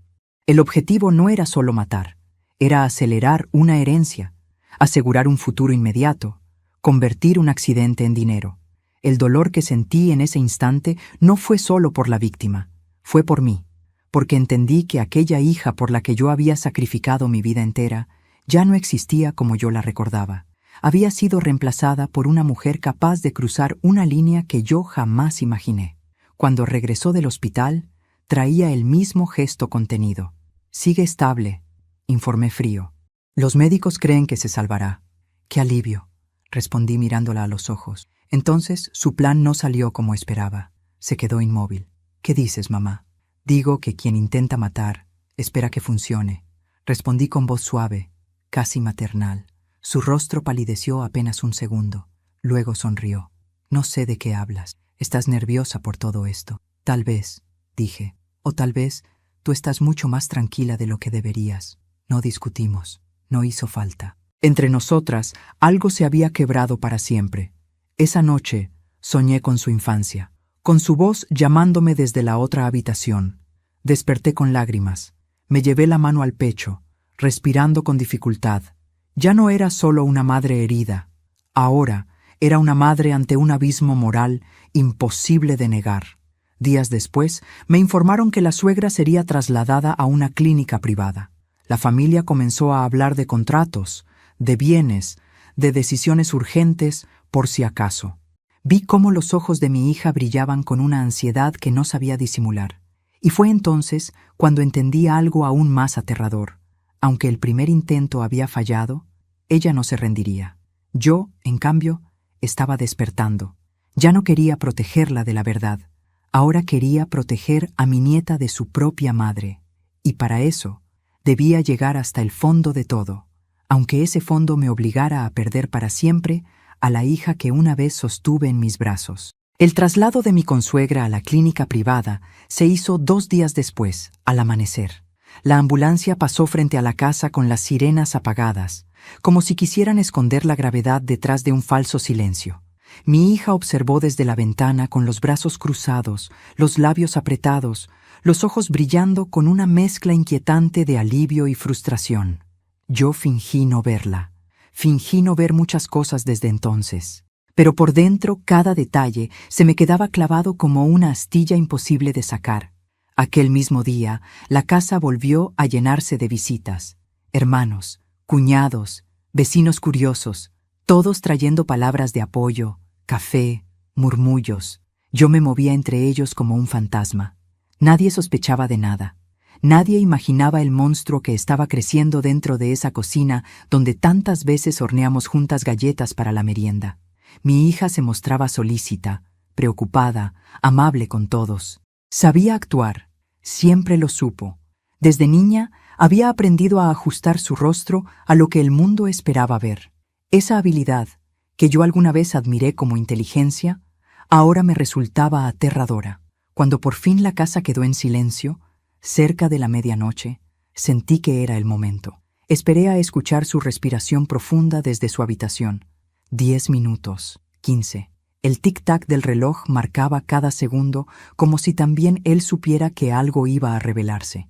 Entonces me levanté. Fui directo a la cocina. Encendí solo la luz del extractor para no llamar la atención. El basurero seguía en su lugar, lleno de restos de los días anteriores. Me coloqué los guantes de limpieza que siempre guardo bajo el fregadero y empecé a hurgar con una mezcla de asco y determinación. Bolsas plásticas, cáscaras, servilletas manchadas de glaseado, hasta que mis dedos tocaron algo duro. Saqué el objeto con cuidado. Era otro frasco, pequeño, oscuro, sin etiqueta. Me quedé mirándolo con el corazón golpeándome las sienes. No era el mismo que había encontrado el primer día. Este aún tenía un residuo pastoso en el fondo, transparente, casi invisible. Lo acerqué a la luz, un olor leve, químico, apenas perceptible. El mismo olor que había sentido en la habitación de mi consuegra aquella Nochebuena antes de que se desplomara. Lo guardé en una bolsa sellada que había preparado con anticipación. Esa noche entendí que ya no estaba buscando dudas. Estaba buscando pruebas.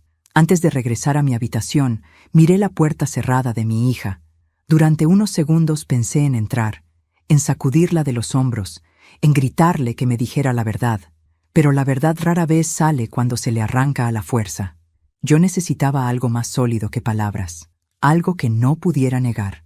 A la mañana siguiente, mientras ella se preparaba para ir a la clínica, fingí un mareo para quedarme en casa. Apenas se fue, empecé a revisar la cocina con más detenimiento. Cajones, alacenas, el mueble donde guardamos los productos de limpieza. Nada. Todo estaba ordenado con una pulcritud sospechosa. Entonces recordé algo casi insignificante. La noche de la cena, mi hija había llegado con una mochila pequeña, además de la bandeja de cupcakes. Dijo que venía directo del trabajo y que luego se iba a quedar a dormir. Esa mochila ya no la vi después. Fui a su habitación y comencé a buscarla. Estaba escondida en el fondo del armario, detrás de unas cajas viejas. La saqué con cuidado. Dentro encontré maquillaje, ropa interior, su cargador y un compartimento oculto cosido a mano. Llevaba años cosiendo botones rotos. Mis dedos reconocieron de inmediato ese tipo de costura apresurada. Descorrí el cierre. Dentro había guantes de látex, una jeringa pequeña vacía y una hoja doblada en 4. La abrí con manos temblorosas. Era una impresión con instrucciones claras. Dosis, tiempos de absorción, síntomas esperables, margen de error. Todo detallado como una receta médica. En la parte superior podía leerse, subrayado, administrar disuelto en alimentos dulces para minimizar el sabor. Me senté en la cama con ese papel entre las manos. El mundo se convirtió en un zumbido lejano.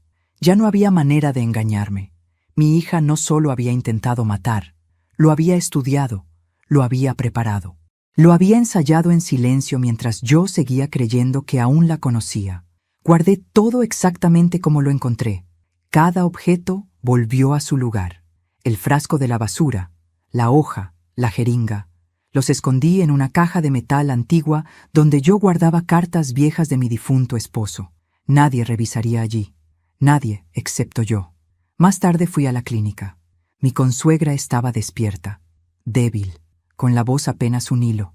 Cuando entré, me miró como si me viera por primera vez de verdad. «Me salvé por poco», susurró. «Sí», respondí, «por muy poco». No sabía si ella sospechaba algo. Su mirada por primera vez en años no fue de desprecio, fue de miedo. Ese mismo día, al volver a casa, encontré a mi hija hablando por teléfono en voz baja en la sala. «No, no funcionó», decía, «pero puede intentarse otra vez. Hay que ser pacientes». Me quedé inmóvil en la puerta, sin que ella me viera. Mis piernas temblaron. Tuve que apoyarme en la pared para no caer. «Puede intentarse otra vez». Esa frase selló mi destino. Esa noche comprendí que ya no estaba viendo solo un crimen pasional o desesperado. Estaba frente a una decisión repetida, a una voluntad que no se detendría con un solo fallo. Y entonces algo cambió en mí. Hasta ese momento yo había dudado entre proteger a mi hija o proteger la verdad. Esa noche entendí que había una tercera opción más poderosa: proteger a mi nieta. Porque si ella era capaz de envenenar a su suegra por dinero, ¿qué no sería capaz de hacer más adelante? Me encerré en mi habitación y saqué la caja de metal. Coloqué las pruebas sobre la cama una junto a la otra. El frasco encontrado la primera noche, el segundo frasco, la jeringa, la hoja con instrucciones. Todo encajaba como las piezas de un rompecabezas cruel. Lloré en silencio. No por la traición. Lloré por la niña que yo había parido. Por la mujer que yo había ayudado a construir. Por el monstruo que había nacido de mis propias entrañas sin que yo lo viera venir. A partir de esa noche ya no podía fingir ignorancia. Ya no podía refugiarme en la negación. Sabía demasiado. Y el conocimiento, cuando es así de brutal, se convierte en una carga que no permite volver a cerrar los ojos. La basura de mi cocina había revelado más verdad que cualquier confesión. Y ahora la decisión era mía: denunciar a mi propia hija o permitir que lo intentara otra vez. Pero había algo que yo ya había decidido sin darme cuenta. No permitiría que la muerte volviera a sentarse a mi mesa disfrazada de postre. Nunca más. No dormí en toda la noche. Me quedé sentada al borde de la cama, con la caja de metal apoyada sobre las rodillas, sintiendo su peso como si dentro no hubiera objetos, sino cuerpos. Cada frasco, cada papel, cada guante era una prueba, pero también una herida abierta en mi alma. Escuché a mi hija moverse por el pasillo en la madrugada, ir al baño, beber agua, suspirar. La escuché vivir con total normalidad mientras yo me desmoronaba en silencio. Al amanecer, preparé el desayuno como todos los días: café, pan tostado, un poco de fruta. Nada distinto, nada sospechoso.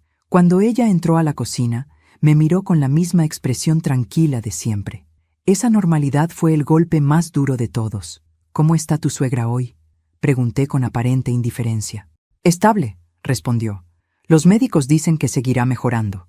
«¡Qué alivio!», dije mirándola a los ojos. «Hay gente que no soporta que sus planes fallen». Su mano tembló apenas un instante al llevar la taza a los labios. Lo vi, pero se recompuso enseguida. «Estás muy nerviosa por todo esto, mamá», dijo. «¿Te está afectando?». «Puede ser», respondí. Cuando uno se da cuenta de quién tiene en su propia mesa, es normal sentirse así. No insistí.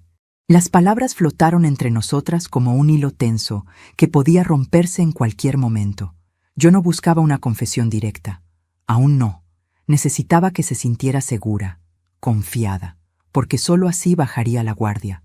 Antes de continuar, dime aquí en los comentarios qué te está pareciendo esta historia hasta ahora y qué harías tú en mi lugar. No te vayas del video, porque lo que viene a continuación te pondrá la piel de gallina. Ese mismo día, por la tarde, la vi revisar documentos en su computadora con una ansiedad mal disimulada. Noté cómo sonreía al leer ciertos correos. Me acerqué con un pretexto cualquiera y alcancé a leer por encima de su hombro una frase que me heló la sangre. «Cuando ella falle, el trámite se agiliza». Cerró la pantalla de inmediato al notar mi presencia. «Solo cosas del trabajo», dijo. «Claro», respondí. «Siempre has sido muy responsable». Aquella noche fui al cuarto de mi nieta cuando todos dormían. La observé largo rato, su respiración tranquila, su peluche apretado entre los brazos, su inocencia intacta. El miedo que sentí por ella fue lo que terminó de sellar mi decisión.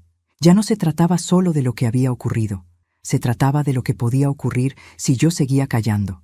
A la mañana siguiente fingí una caída en la cocina. Nada grave, solo un golpe en la pierna. Lo suficiente para que mi hija creyera que yo estaba débil, vulnerable, confundida. Vi cómo su rostro se tensó apenas durante unos segundos, no por preocupación real, sino por cálculo. «Deberías descansar más, mamá», dijo. «Con tu edad, cualquier descuido puede ser peligroso». «Lo sé», respondí. «Por eso quiero dejar todo en orden». Esa frase captó su atención. «¿A qué te refieres?». «A mis papeles, a mis ahorros, a la casa. Uno nunca sabe cuándo puede pasar algo». Sus ojos brillaron con algo que no era ternura, era expectativa. «Es lo más lógico», dijo. «Yo puedo ayudarte con eso». Sonreí por dentro con una amargura que quemaba. «Sí», respondí. «Me sentiría más tranquila si me ayudaras».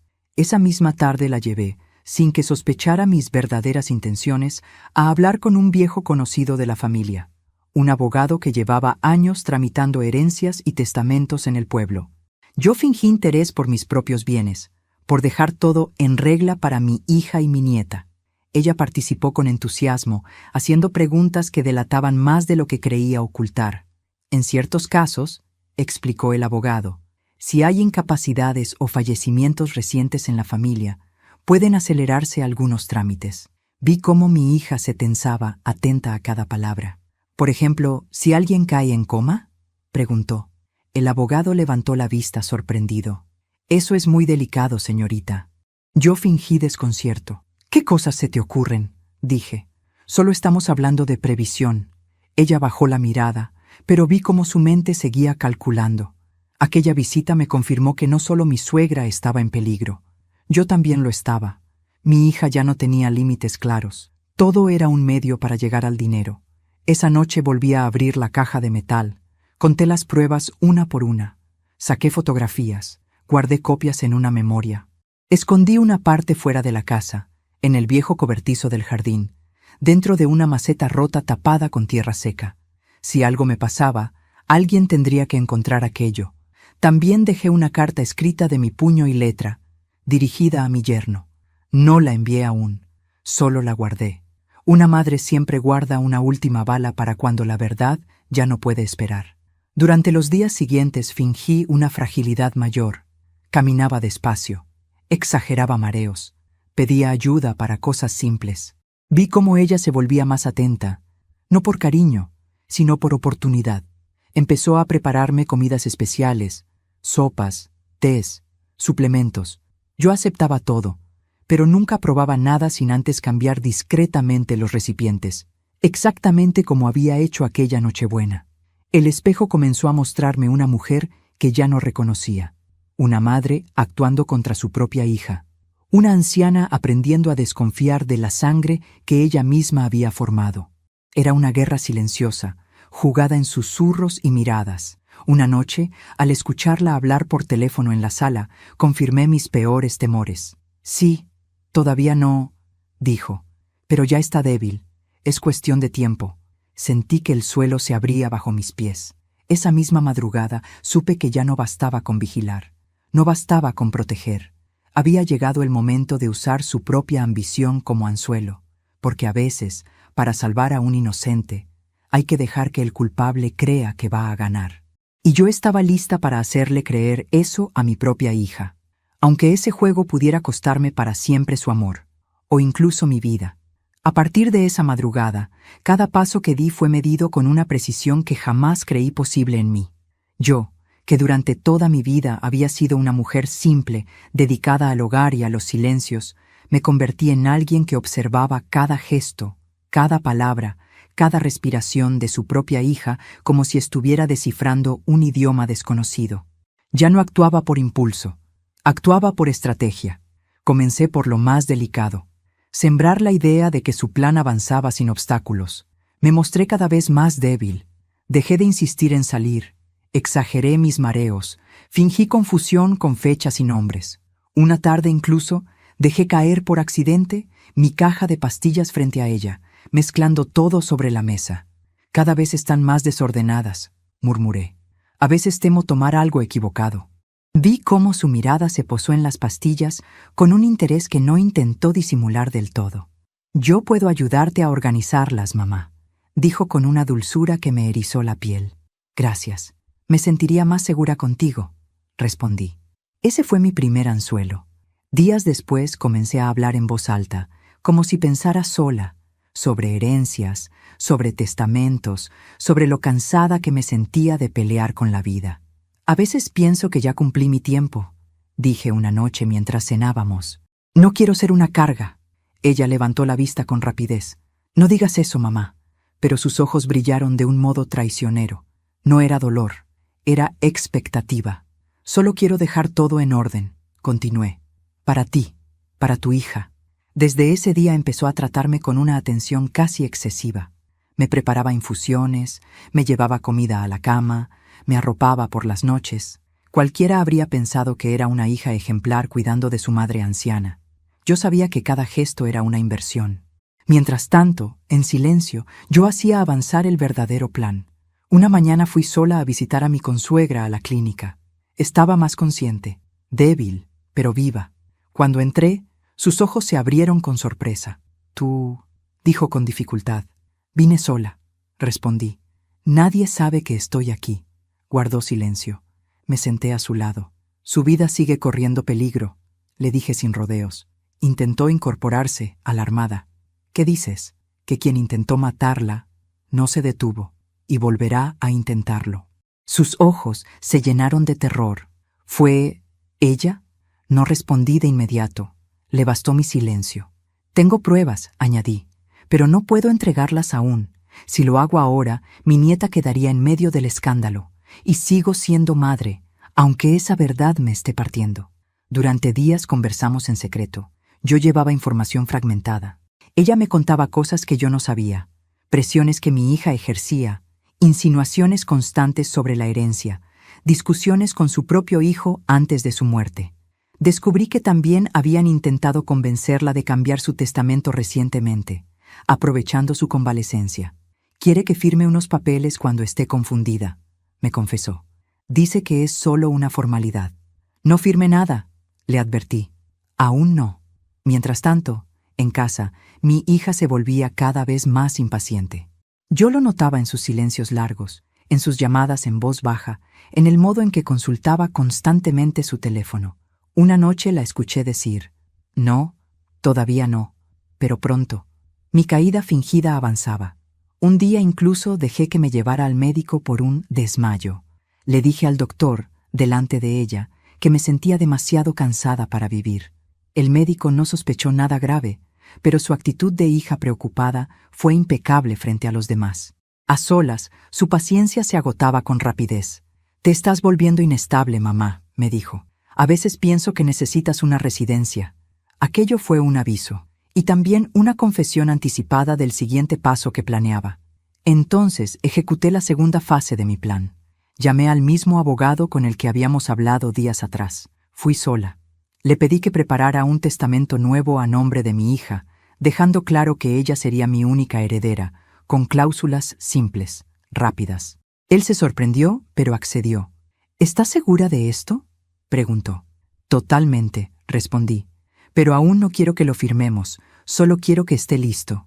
Esa misma noche dejé caer el comentario en la cena. «Hoy fui al abogado», dije con voz cansada. «Estoy pensando en dejarte todo». Ella soltó el tenedor sin querer. «¿De verdad?». «Sí», respondí. «Ya no quiero cargar con nada». Desde ese día su trato se volvió casi servil. Me trajo flores, me hablaba con ternura exagerada, me besaba la frente. La máscara del cariño perfecto se volvió grotesca. Mientras tanto, yo tomaba fotografías de todo, guardaba registros de sus llamadas, de sus mensajes, de sus cambios de actitud, y sobre todo, vigilaba cada alimento que me ofrecía.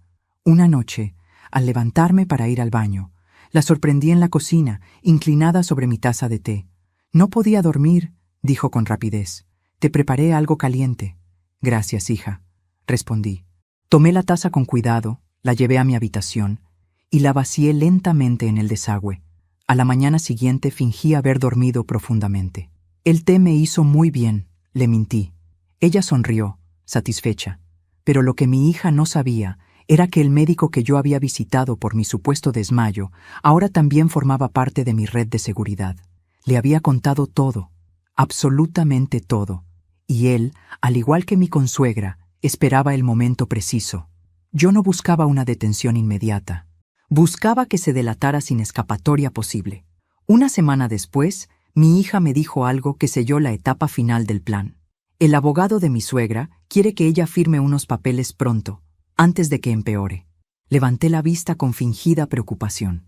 «¿Papeles de qué tipo?». «¿De herencia? Por si acaso». Sus ojos brillaron como nunca. Yo asentí lentamente. «Tal vez sea lo mejor», dije. «Uno nunca sabe cuánto tiempo queda». Esa noche fui de nuevo a la clínica sin que nadie lo supiera. Le conté todo a mi consuegra.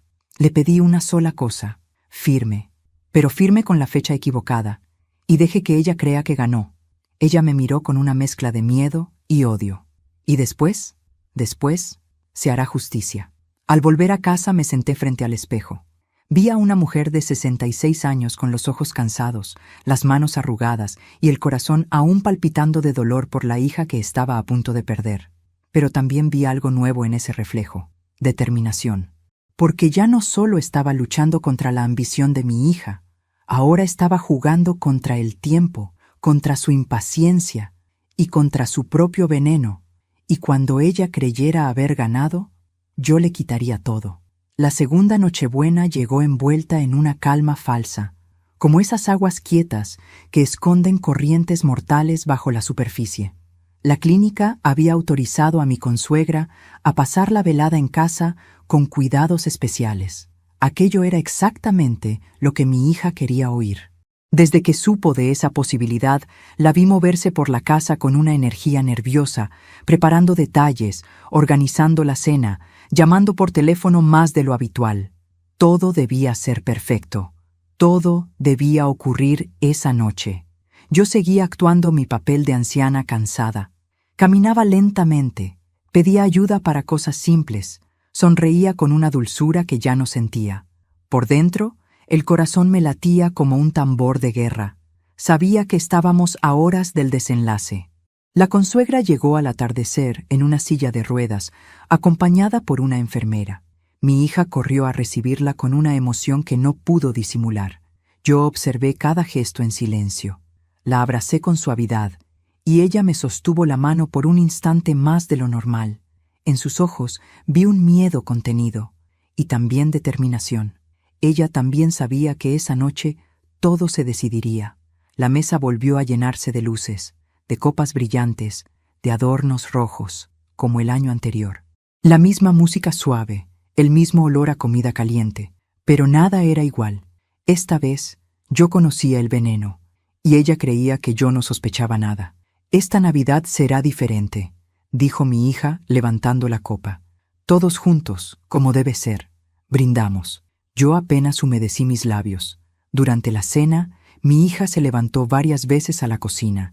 Preparaba infusiones, tés, pequeños platos digestivos para su suegra. En uno de esos viajes preparó también una bebida para mí. La vi servirla con una concentración excesiva. La trajo hasta mi sitio. «Para que te sientas mejor, mamá», dijo con una sonrisa cuidadosa. Tomé la taza con ambas manos. Le sonreí. «Gracias, hija». Esperé a que girara el rostro. Con un movimiento lento, casi imperceptible, intercambié las tazas entre mi consuegra y yo, exactamente como había hecho un año antes. Nadie lo notó. Nadie, excepto ella. Vi el brillo de alarma en sus ojos durante una fracción de segundo. Luego, recuperó la sonrisa. Los minutos comenzaron a pasar con una lentitud insoportable. Yo fingía beber a pequeños sorbos. Mi consuegra hacía lo mismo. La conversación seguía su curso nervioso, forzado. Mi nieta reía con los lazos del mantel, y mi hija miraba sin cesar los dos recipientes, esperando. 15 minutos después, su rostro perdió el color. No fue mi consuegra la primera en sentir el impacto. Fue ella. Se llevó la mano al pecho, respiró con dificultad. Sus ojos se abrieron desorbitados. La taza cayó al suelo y se hizo añicos. El silencio se volvió denso. Irreal. «¿Qué te pasa?», preguntó su esposo, levantándose al instante. Mi hija intentó hablar, pero solo emitió un gemido ahogado. Su cuerpo comenzó a temblar de forma violenta. Cayó de rodillas frente a todos, con espuma formándose en las comisuras de los labios. Mi yerno gritó su nombre. Yo me levanté con una calma que no sentía. Fui hasta el teléfono y marqué el número que llevaba semanas esperando usar. «Es ahora», dije con voz firme. «Todo está ocurriendo». La enfermera reaccionó de inmediato. Llamó a la ambulancia. Mi consuegra me miró con terror absoluto. «¿Qué hiciste?», susurró. «Nada», respondí. Solo dejé que bebiera su propia prisa. La policía llegó junto con la ambulancia. Los agentes entraron con rapidez, guiados por la enfermera que ya había sido instruida. Los paramédicos se llevaron a mi hija en una camilla, inconsciente. Uno de los agentes se acercó a mí. «¿Usted es la persona que hizo la llamada?». «Sí». Le entregué la memoria, la copia de la hoja con instrucciones, los frascos, la jeringa, las grabaciones, los registros médicos, las fotografías. Todo lo que llevaba semanas guardando con el alma en vilo. «Aquí está la verdad completa», dije. «Y también la del intento anterior». Mi yerno miraba sin comprender. Mi consuegra lloraba en silencio. La casa se convirtió en un campo de caos controlado.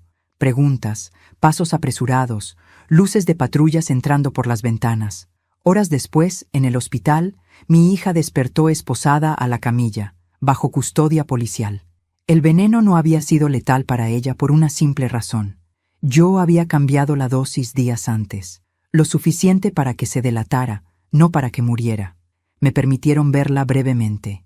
Cuando entré a la sala, ella me miró con odio absoluto. «Tú», susurró. «Todo fue por tu culpa».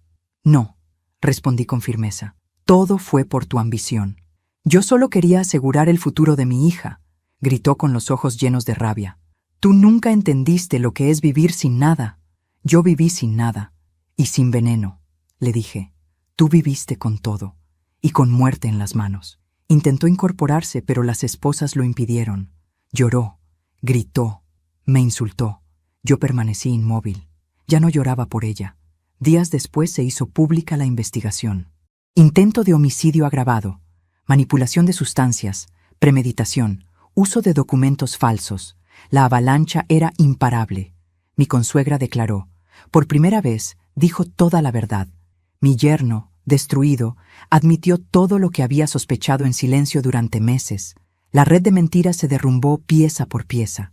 Cuando llevaron a mi hija al juzgado, la vi pasar frente a mí con la cabeza baja. Sus ojos buscaron los míos. No había perdón en ellos. Tampoco lo buscaban ya. Porque el perdón no siempre salva. A veces solo confirma que el daño fue demasiado profundo. Esa fue la Navidad que terminó entre sirenas, esposas y lágrimas. La Navidad en la que la hija que yo había criado dejó de existir para siempre como yo la conocía. Y también fue la Navidad en la que, por primera vez, dejé de temblar. Porque la verdad, aunque duela como un cuchillo, también libera. El silencio que quedó después de aquella Nochebuena no fue un silencio común. Fue un silencio que pesaba, que se metía en los rincones de la casa como un polvo invisible. Durante días apenas pude dormir. Cada vez que cerraba los ojos, veía a mi hija esposada, gritando mi nombre con odio, llamándome traidora, y al mismo tiempo veía el rostro de mi nieta, dormida en mis brazos, ajena a todo el infierno que había crecido dentro de su propia madre. Mi hija sobrevivió al veneno. Los médicos dijeron que había sido suficiente para poner en riesgo su vida, pero no para quitársela. Y así debía ser. Yo nunca quise su muerte, quise su verdad. Quise que viviera para enfrentar lo que había hecho. La investigación avanzó con una rapidez cruel. Las pruebas eran contundentes. Los frascos, la jeringa, la hoja con las instrucciones, los registros de sus búsquedas, los testimonios de los médicos, las llamadas grabadas sin que ella lo supiera. Todo apuntaba en una sola dirección. Intento de homicidio agravado, premeditación. Y el agravante más doloroso había sido contra su propia suegra, y también contra su propia madre. Cuando me llamaron a declarar, caminé por los pasillos del juzgado, como si cruzara un umbral del que jamás podría volver. Nunca imaginé que diría aquellas palabras en voz alta, que mi propia hija había intentado matar. Cada frase era un clavo que atravesaba mi pecho, pero no titubeé. Pensé en mi nieta. Pensé en todas las veces que yo misma había callado injusticias por miedo, y esta vez no iba a callar. Mi hija me miró desde el otro lado de la sala. Sus ojos no pedían perdón, exigían, como si aún creyera que yo le debía algo. Tal vez le debía muchas cosas como madre, pero no le debía el silencio ante un crimen. Cuando terminó la audiencia, el juez dictó prisión preventiva mientras continuaba el proceso. Mi hija fue llevada nuevamente a la celda. Su esposo, mi yerno, se desplomó en un banco con el rostro entre las manos. No supe qué decirle. Él había vivido cegado por la ambición de ella, igual que yo me había cegado por el amor de madre. Esa misma semana, empezó la batalla por la custodia de mi nieta. Nadie quería que la niña permaneciera con su madre en esas condiciones. Yo fui la primera en presentarme, con mis 66 años llenos de arrugas, con mis manos cansadas, con mi corazón herido, pero limpio.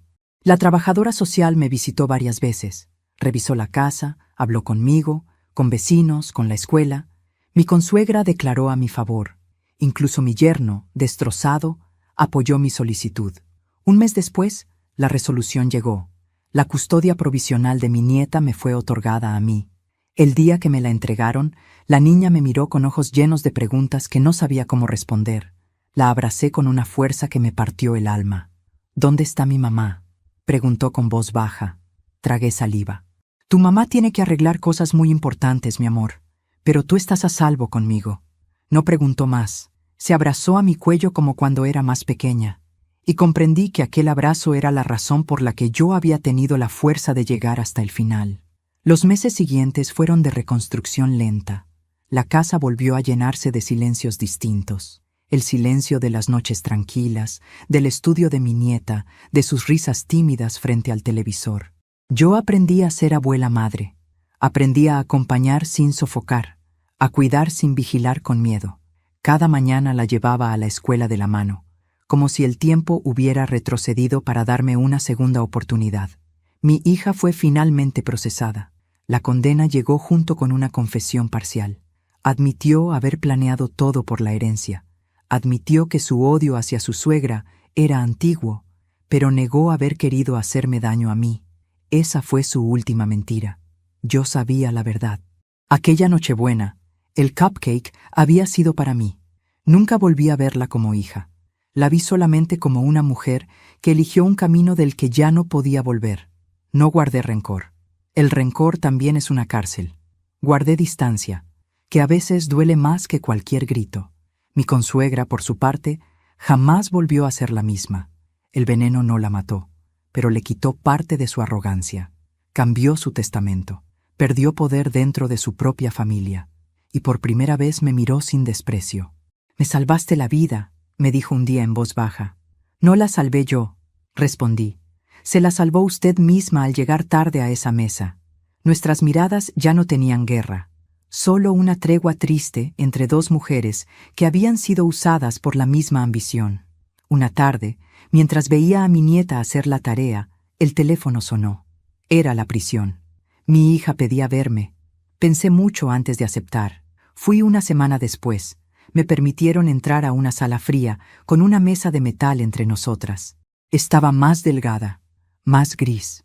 «Mamá», susurró. La miré largo rato. «Ya no puedo salvarte de lo que hiciste», respondí.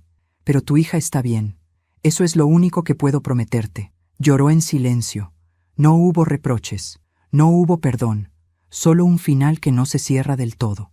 Hoy escribo estas últimas líneas sentada en la cocina, viendo a mi nieta pintar en el suelo. El árbol de Navidad volvió a levantarse este año. Las luces brillan de nuevo. Ya no tengo miedo de los postres, de las tazas, de las manos que se acercan a mi mesa. El mal fue nombrado, y cuando el mal se nombra, pierde poder. Yo también perdí mucho. Perdí una hija. Perdí la imagen de la madre que creí haber sido. Perdí una ilusión que nunca volverá. Pero gané algo más fuerte que todo eso. La verdad, la conciencia limpia y la posibilidad de criar a una niña lejos del veneno que casi la deja sin abuela y sin madre. A veces, cuando la casa queda en silencio, miro mis manos. Aquellas manos envejecidas que un día intercambiaron 2 platos por instinto. Aquellas manos temblorosas que buscaron en la basura lo que nunca debió existir. Aquellas manos que firmaron una solicitud de custodia con lágrimas cayendo sobre el papel. Esas manos ya no tiemblan, porque la traición casi me quita la vida. La verdad casi me rompe el corazón, pero la justicia me devolvió el alma. Y ahora, a mis 66 años, puedo decir algo que jamás pensé decir después de aquella Nochebuena. Sobreviví a mi propia hija, y convertí la muerte que me preparó en la vida que hoy sostengo con mis brazos. Hoy mi nieta duerme en la habitación contigua. Escucho su respiración tranquila y siento algo que durante mucho tiempo me fue negado. Paz. No es una paz perfecta, porque la vida no lo es. Es una paz hecha de cicatrices cerrándose, de silencios que ya no duelen, de mañanas que no comienzan con miedo. Perdí a una hija y esa herida jamás se borra. Hay dolores que no se curan, solo se aprenden a llevar. Todavía hay días en que recuerdo su risa cuando era niña, sus primeras palabras, el calor de su mano pequeña en la mía, y entonces el corazón se me aprieta por todo lo que pudo ser y no fue. Pero también hay días en que miro a mi nieta y comprendo que no todo está perdido, que la historia no terminó en la oscuridad. Aprendí que el amor de madre no siempre salva, pero la verdad sí puede salvar a los inocentes. Aprendí que callar no es proteger, y que a veces, para evitar una tragedia mayor, hay que romper el propio corazón. También aprendí que nunca es tarde para empezar de nuevo, ni siquiera a los 66 años. Mi mesa volvió a tener postres, risas tímidas, dibujos infantiles, y cada Nochebuena, cuando prendo las luces del árbol,